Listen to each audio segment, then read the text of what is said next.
برادران ملت اسلامی، السلام علیکم ورحمۃ اللہ وبرکاتہ۔ الحمد للہ الحنان المنان الذي خلق الانسان وعلمه البيان، والصلاة والسلام على رسوله سید الانس والجان وعلى آلہ واصحابہ ذوی الخیر والإحسان، اما بعد فاعوذ باللہ من الشیطان الرجیم، بسم اللہ الرحمن الرحیم۔ ان الدین عند اللہ الاسلام، وقال اللہ تعالی فی مقام آخر، ومن یبتغ غیر الاسلام دینا فلن يقبل منہ وهو فی الآخرة من الخاسرین، صدق اللہ مولانا العظیم۔ بارگاہ رسالت مآب صلی اللہ تعالیٰ علیہ وسلم میں درود پاک کا ہدیہ پیش کریں۔ اللہم صلی علی سیدنا و مولانا محمد معدن الجود والکرم وآلہ واصحابہ الکرام وابنہ الکریم وبارک وسلم صلاة دائمة سرمدا ابدا۔ عزیزان گرامی وقار، اسلامی نیا سال شروع ہو چکا ہے۔ آج پہلا دن گزرا اور وہ بہار کی موسم جس میں اہل سنت و جماعت کا یہ طرح امتیاز ہے، ہمارا ایک دستور رہا ہے، محرم کے ان دنوں میں ہم اپنے اسلاف کی قربانیوں کو یاد کرتے ہیں، اور قربانیوں کی یاد اس لیے کی جاتی ہے کہ بچوں میں قربانی دینے کا جذبہ بھی بیدار رہے۔ دنیا بزدلوں کی کہانی سناتی ہے، لیکن ہم اہل محبت الحمدللہ مجاہدین کی کہانیاں سناتے ہیں۔ ہمارے ہر بچے کو ہم کربلا کی داستان سناتے ہیں، اس لیے نہیں کہ وہ سینہ ٹھوکے، سینہ مارے، ماتم کرے اور روئے دھوئے بس اسی پر ختم کرے، نہیں۔ حسین اعظم کی داستان کربلا ہم اس لیے سناتے ہیں کہ بجھا ہوا دل بھی ہو تو وہ زندہ میدان میں آ جائے، وہ مجاہد بن جائے۔ اللہ کریم ہمارے ان اسلاف کی قربانیوں کے صدقے ہم سب کو اس دین اسلام کا مجاہد بنائے۔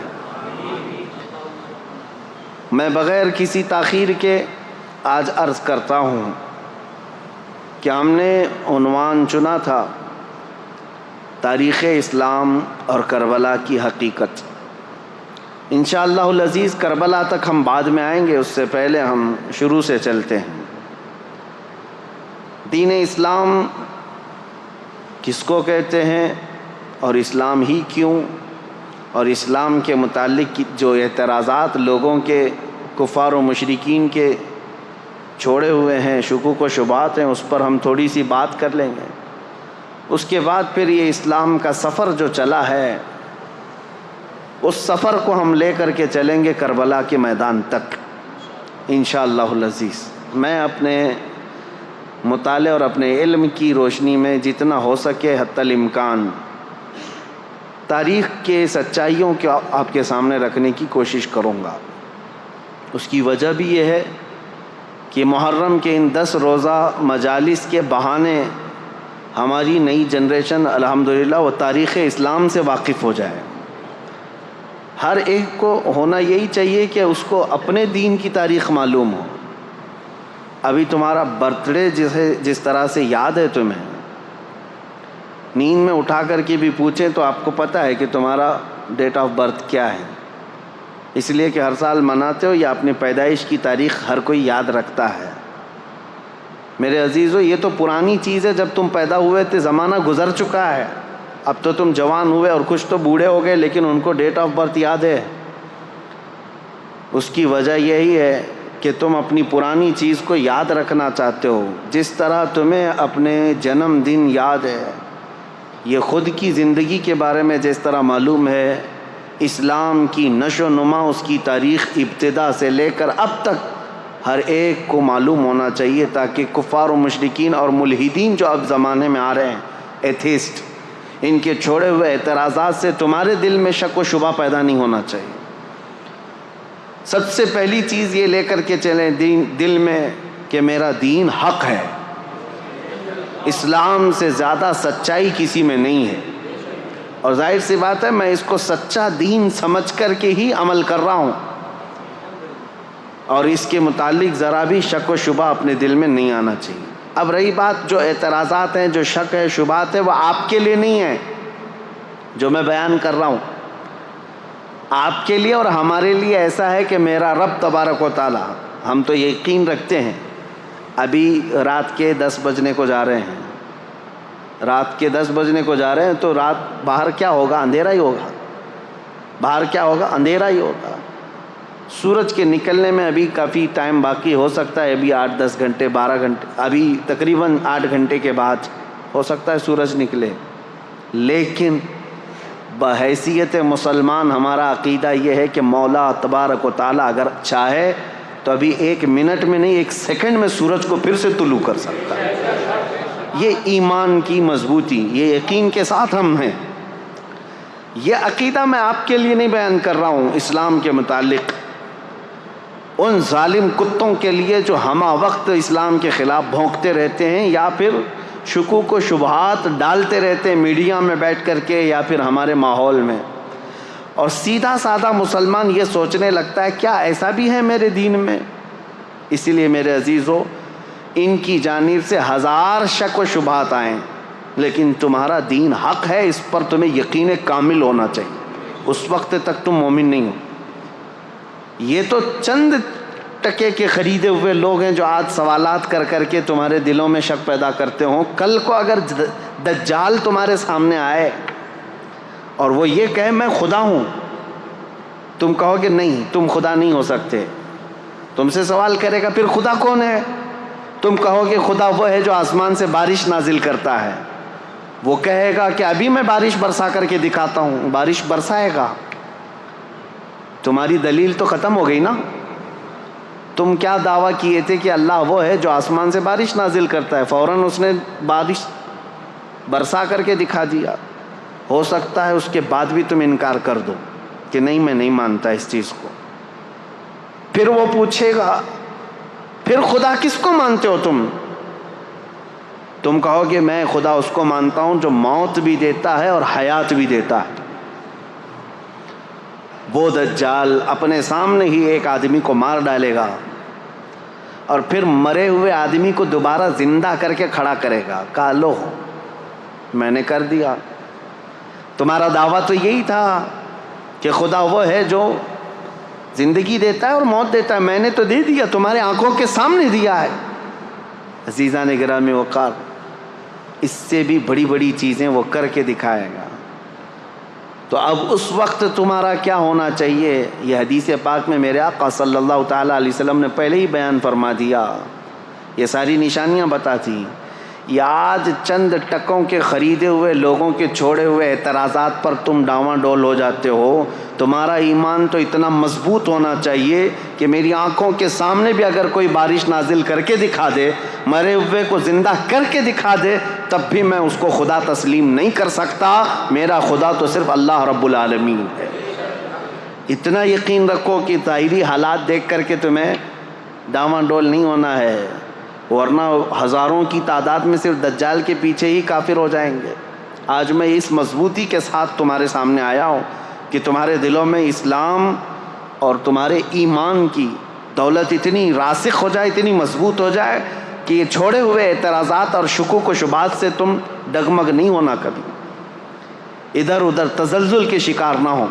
سب سے پہلی چیز، اسلام کی تاریخ پر ہم آج گفتگو کر رہے ہیں، تو اسلام ایک دین کیا ہوتا ہے؟ فطرت ہے انسان کے اندر، وہ کسی نہ کسی دین سے وابستہ ہے۔ یہ جو ایتھیسٹ اپنے آپ کو کہتے ہیں نا، ہم کسی بھی دین کو نہیں مانتے، ہم کسی بھی دین کو نہیں مانتے۔ کچھ لوگ ہیں ایتھیسٹ جن کو ہم ملحد کہتے ہیں، اور ہندی میں جو ہے ناستک کہتے ہیں، جو کسی خدا کو نہیں مانتے، کسی دھرم کو نہیں مانتے۔ میں چیلنج کے ساتھ کہتا ہوں کہ وہ ثابت کر کے دکھائے، دنیا میں جی کر کے دکھائے کہ وہ کسی بھی دین پر نہیں چلتا۔ اس کا چلنا پھرنا اٹھنا بیٹھنا کچھ نہ کچھ قوانین ایسے ہیں جو کسی نہ کسی دین سے ملتے جلتے ہیں، خود سے کچھ نہیں کرتا، کسی دین سے ہی لیا ہوا ہے۔ بس یہ ہے کہ گالیاں دیتا ہے دین کو لیکن عمل کرتا ہے۔ کوئی انسان دھرتی پر ایسا نہیں ہے جس کے دل کے اندر فطرت میں یہ نہ ہو کہ وہ کسی نہ کسی دین سے تعلق رکھتا ہے۔ دین سے تعلق رکھنا یہ انسان کی فطرت میں شامل ہے، پیدائشی ہے۔ اور سب سے پہلا دین جو اس دھرتی پر آیا ہے وہ وہی ہوگا جو پہلے انسان کے ساتھ آیا ہوگا۔ اگر ہم بعد میں آئے ہیں اور بعد کے ہوں گے ہم ایک نیا دین لے کر کے آئے ہیں تو ہم کو اس کو ڈیفائن کرنے کے لیے، اس کو لوگوں کے سامنے اچھی طرح سے ایکسپلین کرنے کے لیے الگ الگ دلیلیں لانی پڑتی۔ ہم تو کہہ رہے ہیں روئے زمین پر پہلا انسان جو آیا، وہ جو دین لے کر کے آیا تھا وہ دین اسلام ہی تھا، وہ دین اسلام۔ اب اسلام کا سفر اس دن سے چل رہا ہے جس دن انسان نے دھرتی پر قدم رکھا ہے۔ سیدنا آدم علی نبینا علیہ الصلاۃ والتسلیم۔ دین ایک ہے، عقیدہ ایک ہے۔ 1,24,000 کم و بیش نبی اس دنیا میں آئے، سب کا عقیدہ ایک، دین ایک، بس شریعتیں بدلتی رہیں گی، لا چینج ہوتے رہیں۔ لا کے چینج ہونے سے پورے دین اور عقیدے کے چینج ہونا یہ ضروری نہیں ہوتا۔ آدم علیہ السلام کا عقیدہ کیا تھا؟ اللہ ایک ہے۔ نوح علیہ السلام کا عقیدہ کیا تھا؟ اللہ۔ ابراہیم علیہ السلام، اسماعیل علیہ السلام کا عقیدہ کیا تھا؟ اللہ۔ سب نبیوں کا عقیدے میں کوئی فرق نہیں ہے، عقیدے میں کوئی فرق نہیں۔ سارے نبیوں کا عقیدہ تھا فرشتے موجود ہیں، سارے نبیوں کا ایمان تھا، عقیدہ تھا کہ قیامت کا دن قائم ہونے والا ہے، آخرت پر سب ان معاملات میں کوئی فرق نہیں۔ دین اسلام کی جو بنیاد ہے وہ آدم علیہ السلام سے ہے۔ اب لا جو ہیں، لا کہتے ہیں قوانین انسانوں کے جیسے جیسے بدلتے جاتے ہیں حالات، قانون بدلتے جاتے ہیں۔ ارے میاں ہم تو ابھی 10 سال کے اندر اتنے امینڈمنٹ دیکھ چکے پارلیمنٹ کے اندر۔ قانون امینڈمنٹ کیا ہوتا ہے؟ یہ سنشودھن جو ابھی لا کر کے پوری ہندوستان کو نچایا گیا کہ ہم اس میں ترمیم لا رہے ہیں۔ ترمیم کہتے ہیں قانون جو پہلے سے بنا ہوا ہے اس میں رد و بدل کیا جاتا ہے، پہلے یہ تھا اب یہ ہے۔ یہ ہر ملک میں ہر پارلیمنٹ میں ہوتا ہے، چند سالوں کے بعد انسانوں کے یہ جو بل پاس ہوتے ہیں کیا ہوتے ہیں؟ لا تو پہلے سے یہاں پر بنے ہوئے 1950 سے ہمارے ملک میں، لیکن ابھی بھی ہر سال پارلیمنٹ میں کوئی بل پاس ہوتا ہے، کوئی نیا قانون آتا ہے۔ پہلے ٹیکس الگ تھا، اب ٹیکس الگ ہو گیا۔ یہ جو لا چینج ہوتے جاتے ہیں، اس سے کیا یہ فرق پڑتا ہے کہ پہلے آپ ہندوستانی تھے اب ہندوستانی نہیں ہیں؟ فرق پڑتا ہے؟ نہیں فرق پڑتا ہے۔ آپ جس دیش کے رہنے والے تھے وہ کل بھی تھے آج بھی ہیں، لا آپ کے چینج ہوتے رہے ہیں۔ اسی طرح میرے عزیزو بنیاد اسلام کی وہی ہے جو آدم علیہ السلام لے کر کے آئے تھے، لیکن ہر زمانے میں انسانوں کی ضرورت کے اعتبار سے ان کے لا چینج ہوتے رہے۔ آدم علیہ السلام کی شریعت میں کچھ مسئلے الگ تھے، نوح علیہ السلام کی شریعت میں کچھ مسئلے الگ تھے، لیکن کسی بھی نبی کی شریعت میں یہ نہیں تھا کہ تم گائے کی پوجا کر سکتے ہو، تم بندر کی پوجا کر سکتے ہو۔ پھر کسی نبی کے اس میں آ گیا ہو کہ نہیں یہ فلاں کی پوجا کر سکتے ہو، نہیں، آدم علیہ السلام سے لے کر میرے نبی تک عبادت صرف اللہ رب العالمین کی، ایک خدا کی عبادت ہوتی رہی، اس میں کوئی فرق نہیں۔ تو اب میں تاریخ اسلام جو بتا رہا ہوں تو فخر سے کہو میرا دین وہی ہے جو دنیا کی شروع سے لے کر آج تک موجود ہے۔ جس دن آدم علیہ السلام روئے زمین پر آئے اسی دن اسلام بھی ساتھ میں آیا ہے، اسلام اسی دن ساتھ میں آیا۔ اب یہاں پر باتیں آتی ہیں کہ وہ دھرم بہت پرانا ہے، یہ دھرم بہت پرانا ہے، ان کو تو یہ تک پتہ ہی نہیں ہے۔ کبھی کہتے ہیں 50 لاکھ سال پرانا ہے، کبھی کہتے ہیں کوئی 40 لاکھ سال پرانا ہے۔ یہ اٹکل پچو ہے، دنیا 1 لاکھ سال پرانی ہے یا نہیں یہ ثابت نہیں کر پائیں گے۔ دنیا کو قائم ہوئے یعنی آدم علیہ السلام کو اس روئے زمین پر آئے ہوئے اور اب تک کتنا سال گزرا، یہ اب تک یہ بتا نہ سکیں گے کہ 1 لاکھ سال گزرے ہیں کہ 2 لاکھ، لیکن اٹکل پچو مارے جاتے ہیں کہ ہمارا جو ماننے والا عقیدہ ہے یہ 50 لاکھ پرانا ہے۔ 50 لاکھ بولو، خیالی تو ہے پورا دھرم، تو 50 لاکھ بولو، 50 کروڑ بولو، سب چلے گا، کوئی مسئلہ ہی نہیں ہے، کیونکہ کہانی ہے، جتنا بھی بول لو چلے گا۔ ریئلٹی کیا ہے، حقیقت کیا ہے، تو پھر آپ کو ہم تاریخ کے حساب سے بتائیں گے میرا دین اس دن سے ہے جس دن آدم علیہ السلام زمین پر تشریف لائے۔ اب ان کے متعلق ایسا نہیں ہے کہ صرف دین اسلام ہی بولتا ہے، عیسائیوں کی کتابوں میں بھی آدم علیہ السلام کا ذکر ہے، یہودیوں کی کتابوں میں بھی آدم علیہ السلام کا ذکر ہے، یہ دنیا کے بڑے بڑے جو مذاہب مانے جاتے ہیں، دین مانے جاتے ہیں، ان سب میں بھی آدم علیہ السلام کا ذکر موجود ہے، اس کا انکار نہیں کر سکتے۔ آج دنیا میں جتنے ریلیجینز پائے جاتے ہیں، یہ میری اسپیشل اسٹڈی رہی ہے پہلے، یہ اور بات ہے کہ تقریباً اب کتابوں سے پڑھنے سے تعلق ختم ہو کر کے بھی 10-12 سال گزر گئے ہیں، لیکن ہماری اسپیشل اسٹڈی اسی پر ہوتی تھی، تقابل ادیان، دنیا کے جو بڑے بڑے دین ہیں ان کی خصوصیت کیا ہے، ان کے اندر موجود کیا کیا ہے۔ اس طرح سے اگر میں فرق کر کے بتاؤں تو سب سے زیادہ میجورٹی میں، اگر پوری دنیا میں 100 دین پائے جا رہے ہیں، 100 دین اگر پائے جا رہے ہیں تو اس میں سے 85 سے 90 دین صرف ہندوستان میں ہیں، باقی پوری دنیا میں، یعنی پرسنٹیج کے اعتبار سے سب سے زیادہ الگ الگ دھرم کو ماننے والے یہ صرف بر صغیر میں پائے جاتے ہیں، باقی پوری دنیا ایک طرح ہے، الگ ہے۔ پورے چائنا کا پہلے سے جو دین رہا تھا، کنفوشیوس وہاں پر ایک بہت پرانا دین، عیسیٰ علیہ السلام سے 700 سال پہلے، پھر بدھزم، یہ بھی حضرت عیسیٰ علیہ السلام سے تقریباً 700-800 سال پہلے سے، اور اس کے بعد افریقہ کے کالے لوگوں میں بت پرستی تھی، وثنیہ اس کو کہتے ہیں، ان کے بھی الگ الگ نام ہیں، ان کے ہاں ایک الگ دین پایا جاتا تھا، اور پھر اس کے علاوہ عیسائیوں کا ایک اپنا دین ہے، مذہب ہے، اور پھر یہودیوں کا ایک الگ، جیوز کہلاتے ہیں۔ اس طرح سے یہ پوری دنیا کے ہو گئے، اور پھر ہم ہندوستان میں آتے ہیں تو ہندو، جن کے دھرم کا اصل شبد جو ہے سناتن ہے، ہندو قوم کو یہ کہتے ہیں، حالانکہ ان کے دھرم کا نام نہیں ہے۔ اب اس میں بھی بہت سارے الگ شعبے ہیں۔ جین یہ کہتے ہیں کہ ہم ہندو نہیں ہیں، سناتنی نہیں ہیں۔ سناتن میں بھی جو ہے آریہ سماج ایک الگ ہے، وہ کچھ کتابوں کو نہیں مانتے، یہ کچھ کتابوں کو نہیں مانتے، ان میں فرق ہے الگ الگ۔ لیکن بہرحال ایک تاریخ میں آپ کو بتا رہا ہوں ان ادیان کی، یہ اس لیے میں بتا رہا ہوں کہ ان میں سے ہر ایک کا دعویٰ ہے کہ ہم اسلام سے پرانے ہیں، اس لیے مجھے بتانا پڑ رہا ہے۔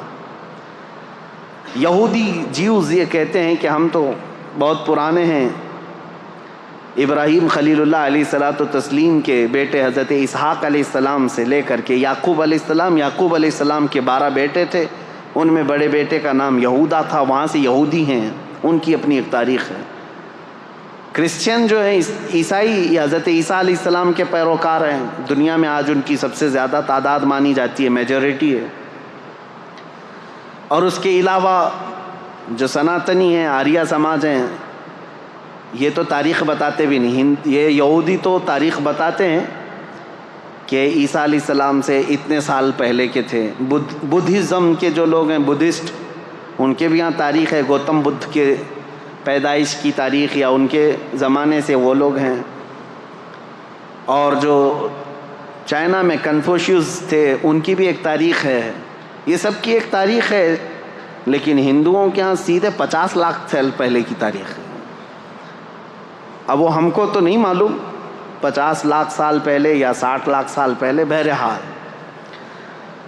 لیکن میں یہ ساری باتیں اس لیے کہہ رہا ہوں کہ ان سب کا دعویٰ ہے کہ اسلام سے ہم پہلے ہیں، اور اسلام کو یہ لوگ یہ سمجھتے ہیں کہ محمد عربی صلی اللہ تعالیٰ علیہ وسلم کے بعد پوری دنیا میں لایا گیا۔ دیکھیں، استعمال کے طور پر ہم یہ بات کہتے ہیں، نبی کریم صلی اللہ تعالیٰ علیہ وسلم نے یقیناً اسلام کو پوری دنیا میں پھیلایا، بلکہ یہ حقیقی رسول میرے آقا صلی اللہ تعالی وسلم اسلام کے خاتم ہیں، آخری رسول ہیں، دین حضور پر آ کر کمپلیٹ ہو گیا، لیکن دین اسلام کا لفظ قرآن پاک میں موجود ہے۔ حضرت موسیٰ علیہ السلام نے بھی فرمایا، جن کی ترجمانی اللہ تبارک و تعالیٰ نے قرآن میں فرمایا ہے کہ موسیٰ علیہ السلام نے فرمایا وَأَنَا أَوَّلُ الْمُسْلِمِينَ، میں سب سے پہلا مسلمان ہوں گا۔ اسلام کا لفظ جو ہے حضرت موسیٰ علیہ السلام سے ہے، حضرت ابراہیم علیہ السلام سے، کئی نبیوں سے یہ ہے۔ تو اسلام جو ہے آدم علیہ السلام سے چلا ہے عقیدے کے اعتبار سے۔ اب ہم جس اسلام کی بات کر رہے ہیں پوری دنیا میں، یہ لوگ جس کو اسلام ٹارگٹ پر رکھتے ہیں وہ ہمارا یہی دین ہے جو میرے آقا صلی اللہ تعالیٰ علیہ وسلم پر آ کر کمپلیٹ ہو گیا۔ اب کمپلیٹ جس کے ساتھ ہوا ہے یقیناً وہ ہمارے رسول ہیں، میرے آقا صلی اللہ تعالیٰ علیہ وسلم آخری رسول ہیں، ہمارے آقا و مولا، بلکہ کل کائنات کے وہ مرجع اور محور ہیں۔ یہ سب عقیدہ ہمارا ہے۔ اب سوال یہ ہوتا ہے کہ جب ہم یہ تاریخ بتاتے ہیں تو ان کو سوال کرنے کا پہلے ہی حق نہیں ہونا چاہیے جو یہ کہتے ہیں اسلام کو ہی کیوں فالو کریں۔ اس سوال کا جواب میں بتاتا ہوں۔ پہلے ہی میں نے بتا دیا تھا، چھوڑو سارے جھگڑے چھوڑ دو، اس کو فالو کریں اس کو فالو کریں۔ میں نے تو تاریخ بتا دیا، پوری کائنات کا باپ جو سب سے پہلے انسان ہے وہ آدم علیہ السلام ہے۔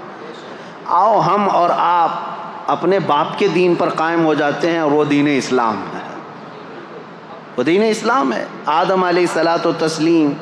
لیکن ایک بات یاد رکھنا، آدم علیہ السلام کے لا، ان کی شریعت اب نہیں ہے، ان کا عقیدہ، ان کی بنیادیں، وہ دین موجود ہے، لیکن ساتھ میں آدم علیہ السلام کو اگر مانتے ہو، چلو آ کر کے اس پر یہ بھی ماننا ہوگا کہ سیدنا آدم علیہ الصلاۃ و تسلیم جنت سے دنیا میں بھیجے گئے تھے، 300 سال روتے رہے اللہ تبارک و تعالیٰ کی بارگاہ میں، اور پھر وہ ایک دن آیا جب اللہ نے ایک کلمہ ان کو القا فرمایا، اور پھر اس کلمے کے ذریعے سے آدم علیہ السلام کی توبہ قبول ہوئی۔ اور حدیثوں میں بعض تفاسیر میں یہ فرمایا گیا، آدم علیہ السلام نے اللہ کریم کی بارگاہ میں یہ پیش کیا تھا، عرض کیا تھا کہ اے مولا، جو تیرا سب سے حبیب نبی ہے محمد، اس کے واسطے وسیلے سے میری دعا قبول فرما۔ رب تعالیٰ نے آدم علیہ الصلاۃ و تسلیم کی دعا قبول فرمائی تھی۔ تو آج یہ بھی تسلیم کرو کہ آدم علیہ السلام کے اگر دین پر ہوں گے تو اس آدم علیہ السلام نے میرے نبی کے وسیلے سے اللہ کی بارگاہ میں دعا کی ہے، تو یقیناً وہ اکمل و اتم رسول ہیں جو اللہ کے محبوب ہیں، اور ان کا دین ہی سچا دین ہے۔ اب میں بتاتا ہوں دین اسلام کی ہی پیروی کیوں کرنی چاہیے۔ سوال یہ ہے، اب میں اسی بات پر اگر چل پڑوں تو پوری رات گزر جائے۔ وجہ یہ ہے، میرا دین جس بات کا اعلان کرتا ہے اس کو امپلیمنٹ کر کے بتاتا ہے۔ دین اسلام میں کسی شوشے میں کمی نہیں ہے۔ اگر کمپیئر کرنے کی بات کریں گے تو کچھ لوگوں کو برا لگے گا، لیکن آپ کا سوال ہے کہ دین اسلام کی ہی کیوں پیروی کریں، کیوں اسی کو فالو کریں، تو پھر مجھے بتانا پڑے گا۔ دین اسلام کو فالو کرنے کے لیے اس لیے کہ پورے حیات کا اگر نظام تمہیں چاہیے اپنے جینے کا تو صرف اسلام ہی دیتا ہے، صرف اسلام دیتا ہے۔ یہ میرا چیلنج ہے، جینے کا سلیقہ صرف اگر تم چاہتے ہو تو جینے کے سلیقے میں یہ صرف یہ نہیں آتا چار دیواری کے اندر جینا۔ انسان کے جینے کے سلیقے میں اس کی تجارت بھی آتی ہے، اس کی شادی بیاہ بھی آتے ہیں، اس کے پڑوسی بھی آتے ہیں، اس کا بازار بھی آتا ہے، اس کا بزنس بھی آتا ہے، حتیٰ کہ اس کا حکومت کرنا، اس کا وزیر بننا، سپاہی بننا، یہ ساری چیزیں جینے کے حقوق میں آتے ہیں۔ اور ہر شوشے پر اسلام تمہیں پورا چیپٹر عطا کرتا ہے، ایک مسئلہ نہیں، پورا چیپٹر ہے۔ تم اگر وقت کے بادشاہ ہو تو بھی اسلام تمہیں پابند بنا کر کے دکھائے گا۔ تم اگر کرسی عدالت پر بیٹھے ہو قاضی تو پورا باب موجود ہے، تمہیں فالو کرنا پڑے گا۔ تم اگر کسی اسکول کے ٹیچر ہو تو اسلام تمہیں اس کے بھی اسلوب بتائے گا۔ آج میرے عزیزو میں آپ کو بتاؤں، 1400 سال پہلے جب لا تھے ہی نہیں، بادشاہوں کے رول چلتے تھے، بادشاہوں کے قانون چلتے تھے۔ جو بادشاہ کے وہ رات میں خواب آ گیا وہ صبح قانون بن گیا۔ نہ پارلیمنٹ میں پاس کرانے کی ضرورت تھی، کچھ نہیں، بادشاہ کہہ دیا آج سے یہ قانون وہ قانون۔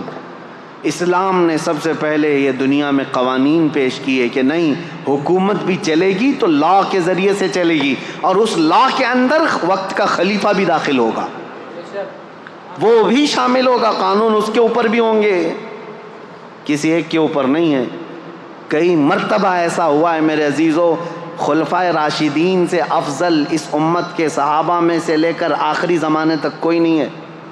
نبیوں کے بعد خلفائے راشدین سب سے افضل لوگ ہیں، لیکن کئی مرتبہ ایسا ہوا ہے کہ حضرت عمر فاروق رضی اللہ تعالیٰ، حضرت علی کرم اللہ وجہہ الکریم عدالت میں حاضر ہوئے ہیں قاضی کے سامنے، وہ خلیفہ ہوتے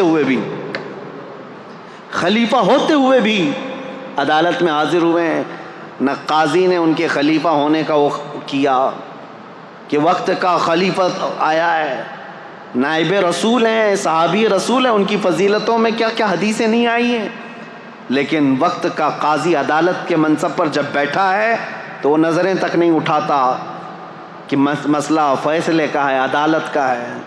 عزیزان گرامی وقار، اسلام کی یہ خوبیاں ہیں جس کی وجہ سے ہم کہتے ہیں فالو کرنے کے لائق صرف اسلام ہے۔ یہ دین مکمل ہے، انکمپلیٹ نہیں ہے، کمپلیٹ دین ہے۔ لاؤ تم زندگی کا جو بھی شعبہ، میں بتاتا ہوں اسلام کے ذریعے سے اس کے متعلق کیا حل ہے۔ کہیں دوسری جگہ ہم نے دیکھا ہے یا تو عورتوں کے حقوق نہیں ملتے ہیں، کہیں بچوں کے حقوق نہیں ملتے، کہیں شادی کے مسائل نہیں ملتے، کہیں تجارت کے مسائل نہیں ملتے، کہیں جرائم کے متعلق باتیں نہیں ملتی۔ آج میں آپ کو بتاؤں اسلام کی خوبیاں۔ ایک ڈاکٹر ہے امریکن، وہ ابھی اسلام قبول کر چکی ہیں، لیڈی ڈاکٹر ہے، انہوں نے کہا میں نے بہت پڑھائی کی، دیکھا بہت سارا فرق یہ ہے کہ برائیوں سے ہر دین روکتا ہے، ہر مذہب روکتا ہے، بلکہ آج کے قوانین بھی روکتے ہیں، لیکن ان کے اندر دگلا پن ہے۔ صاف صاف میں بتا رہا ہوں، شراب اچھی چیز نہیں ہے، سارے لوگ کہتے ہیں، صحیح بات ہے، سارے لوگ کہتے ہیں، قانون کئی کنٹریز میں ہیں، شراب پی کر کے کچھ بھی کرے گا تو ظاہر سی بات ہے اس پر پکڑ بھی ہوتی ہے۔ جگہ جگہ روڈ پر ہم دیکھتے ہیں ڈونٹ ڈرنک اینڈ ڈرائیو، شراب پی کر کے گاڑی مت چلاؤ۔ کیوں میاں، کیا ہوتا ہے شراب پی کر؟ ارے یہ پولیس والے تو گھس گھس کر کے منہ سونکھتے رہتے ہیں کہ شراب پیا ہے کہ نہیں ہے، رات کو ان کی ڈیوٹی رہتی ہے شراب پیا ہے کہ نہیں، ہر ایک کا منہ چیک کرتے رہے۔ کیوں؟ قانون کے خلاف ہے، اور گاڑی اگر چلا رہا ہے شراب پی کر کے ٹھوکے گا، کسی کو مارے گا، خود بھی مرے گا، دوسرے کی بھی جان کو خطرے میں ڈالے گا۔ یہی مسائل ہے نا۔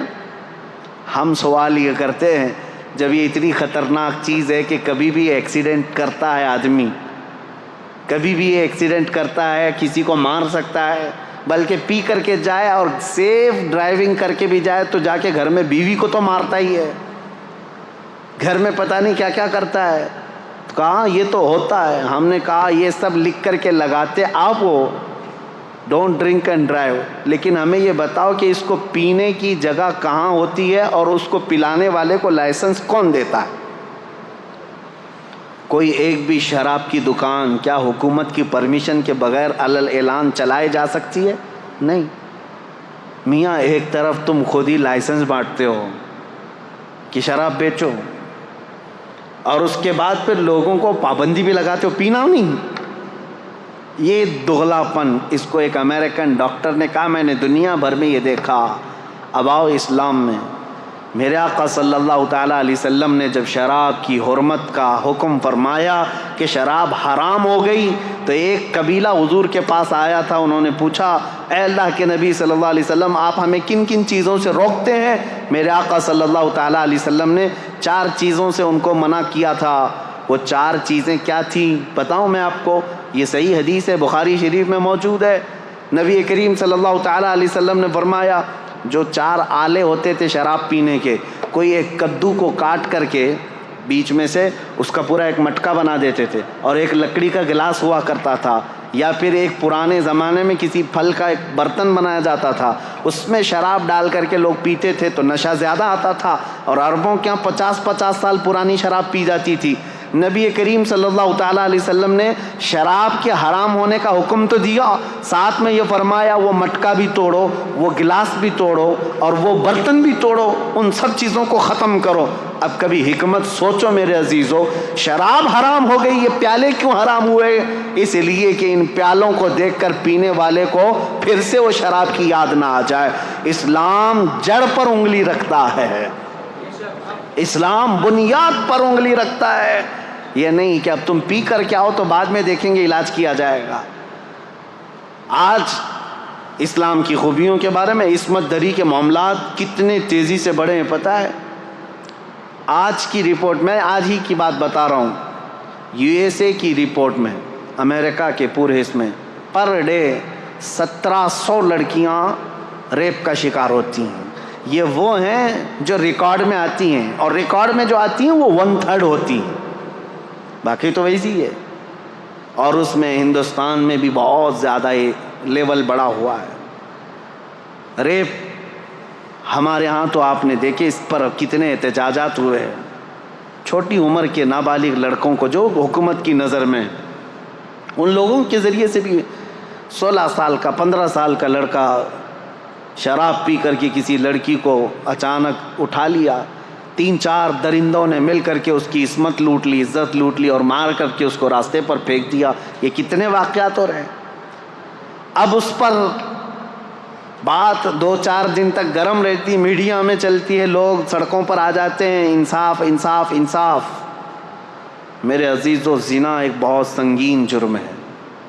زنا پر اسلام نے جو پابندیاں لگائی ہیں وہ ہلکی نہیں ہیں، ہلکی نہیں۔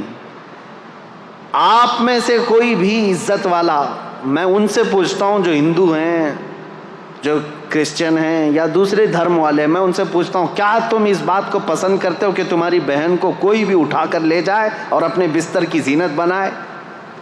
ہرگز نہیں پسند کرو گے، کوئی نہیں پسند کرتا اس بات کو۔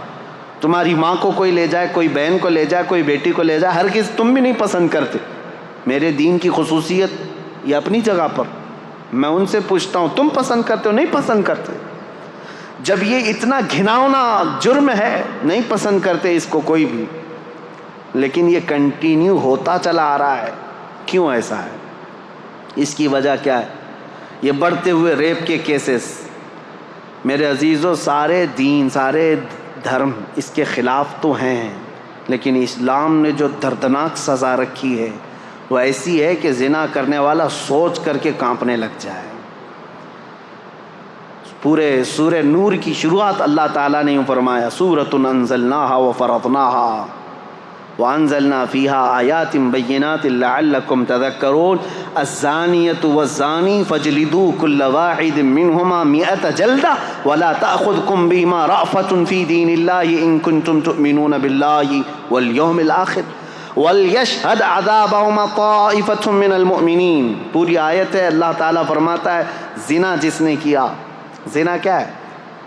غیر قانونی کام کیا تم نے، شادی نہیں کیا تھا، ایک مرد اور ایک عورت، ان دونوں نے جسمانی تعلق قائم کیا، تو اللہ فرماتا ہے اگر یہ غیر شادی شدہ ہے، غیر شادی شدہ مطلب مرد بھی شادی شدہ نہیں تھا، عورت بھی شادی شدہ نہیں تھی، ان کی شادی کی بات نہیں ہو رہی، یہ پرسنل ان کے اپنے اپنے گھروں میں شادی شدہ اگر نہیں ہے تو ان کو 100 کوڑے مارو۔ کوڑا جو ہے نا وہ بیلٹ نہیں ہوتا ہے صرف، یا کوئی رسی کا نام نہیں، وہ چمڑے کا بیلٹ ہوا کرتا بڑا، ایک بار آج لگ جائے تو چمڑی ساتھ میں لگ کے آ جائے۔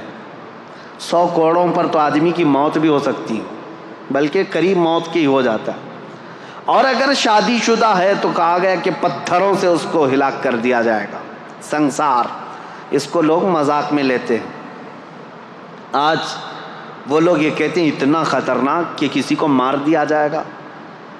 ہم نے ان سے پوچھا جن کی بیٹیوں کا ریپ ہوا ہے، ان سے پوچھو، معلوم کرو، تو وہ کہتے ہیں نہیں، جو ریپسٹ ہے وہ اگر ہمارے ہاتھ میں آ جائے تو اس کو جلا دیں، اس کو کاٹ دیں، اس کو مار دیں گے ہم۔ یہی فرق ہے تمہارے میں۔ اسلام ہر بیٹی کو اپنی بیٹی کی عزت دیتا ہے۔ ریپسٹ کو یہ جو دردناک سزا دی گئی، زانی کو، قرآن کی ترتیب سنیے، صرف اتنا ہی نہیں ہے کہ ان کو رجم کیا جائے گا یا کوڑے مارے جائیں گے، بلکہ اللہ تعالیٰ فرماتا ہے وَلَا تَأْخُذْكُمْ بِمَا رَأْفَةٌ فِي دِينِ اللَّهِ، ان دونوں کے بارے میں اللہ کے دین میں کے معاملات میں ذرا برابر بھی نرمی مت کرنا، اللہ کا حکم ہے یہ۔ اور پھر اس کے آگے تیسرا حکم یہ ہے وَلْيَشْهَدْ عَذَابَهُمَا طَائِفَةٌ مِّنَ الْمُؤْمِنِينَ، ایسا نہیں کہ تنہائی میں کہیں کسی روم میں لے جا کر کے مار دو ان دونوں کو، اللہ فرما رہا ہے ان کی سزا پر سارے مومنوں کو جمع کرو، سب کے سامنے سزا ہوگی۔ یہ سزا اتنی دردناک ہوتی ہے میرے عزیزوں کہ انسان سوچنے سے بھی کانپنے لگ جاتا ہے۔ یہی تو وجہ تھی کہ اسلام نے جڑ پر پابندی لگائی۔ اب میں آپ کو بتاتا ہوں یہ بڑا گناہ ہے، بڑی سزا ہے، وہاں تک پہنچے ہی کیوں، ہم سزا دیں ہی کیوں اتنی بڑی، اور یہ آدمی وہاں تک جائے ہی کیوں، زنا ہوتا ہی کیوں ہے، زنا تک پہنچتا ہی کیوں ہے؟ اس کے لیے اب میں اسلام کی خصوصیت بتاتا ہوں۔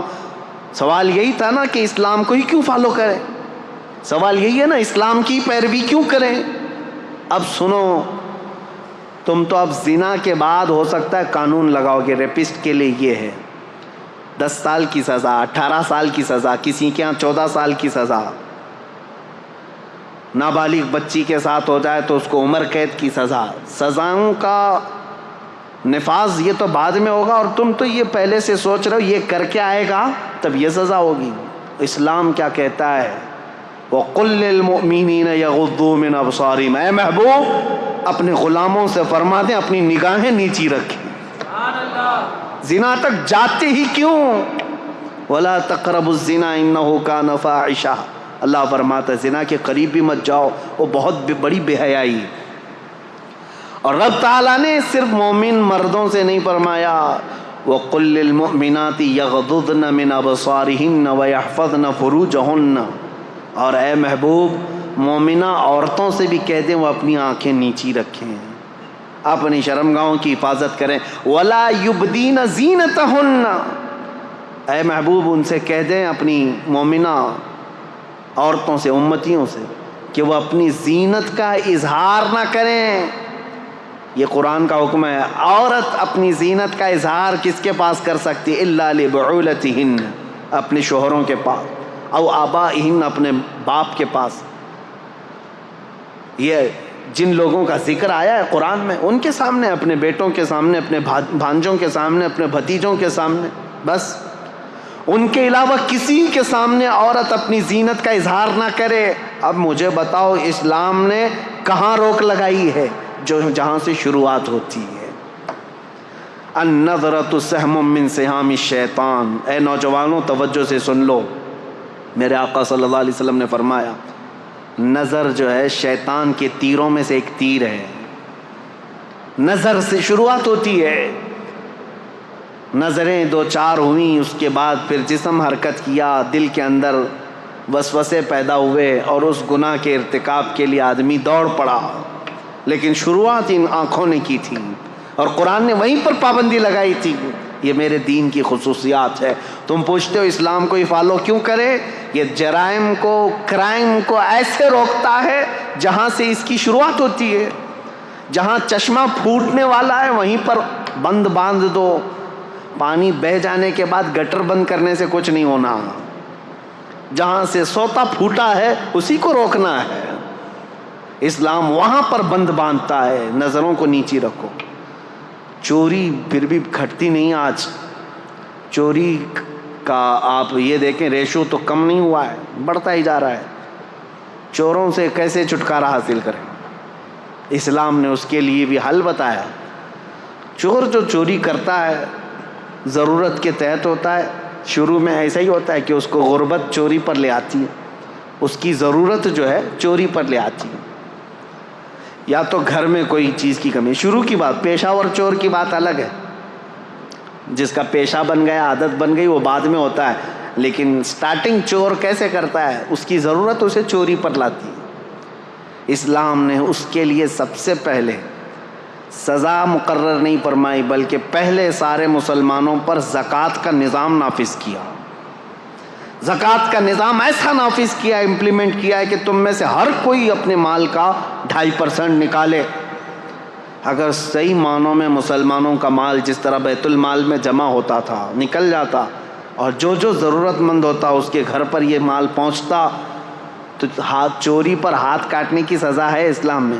ہاتھ کاٹنا بعد میں ہوتا, چوری کرنا بعد میں ہوتا. جب اس کی ضرورت پوری ہو رہی ہوتی تو چوری کا خیال بھی دل میں نہیں آتا. ابتدا یہاں سے. آج یہ طوائف کے اڈے جو چلنے لگ گئے ان کو بھی باضابطہ لائسنس ملتا ہے. جسموں کو بیچنے والی عورتیں, بار میں کام کرنے والی عورتیں, کیا یہ انسان نہیں ہیں؟ ان کے جسموں کے ساتھ ہر کوئی کھیلتا ہے اور ان کو اپنی بستر کی زینت بنا لیتا ہے آسانی سے. کیا یہ عورت نہیں ہے؟ عورت ہیں. یہ کسی کی بیٹی ہیں یا کسی کی بہن ہے. لیکن یہ بازار میں کیوں آئی؟ بازار میں ان کو کون لے کر کے آیا؟ ہو سکتا ہے کچھ مجبوراً یا ظلم و زبردستی کے ساتھ لائی گئی ہوں گی, لیکن موسٹلی اس میں غربت اور ضرورت نے ان کو وہاں تک پہنچایا یا پھر شہوت نے وہاں تک پہنچایا. یہیں پر میں آج آپ کو بتاتا ہوں اسلام میں تعدد ازواج کا مسئلہ کیوں رکھا گیا, ایک سے زیادہ بیویاں کرنے کی اجازت کیوں دی گئی. اگر میں یہ بھی ریشو بتاؤں, پرسنٹیج بتاؤں, تو آپ جا کر کے مطالعہ کر کے دیکھ لینا. امریکہ میں آج کی تعداد میں مردوں سے 70 لاکھ عورتیں زیادہ ہیں.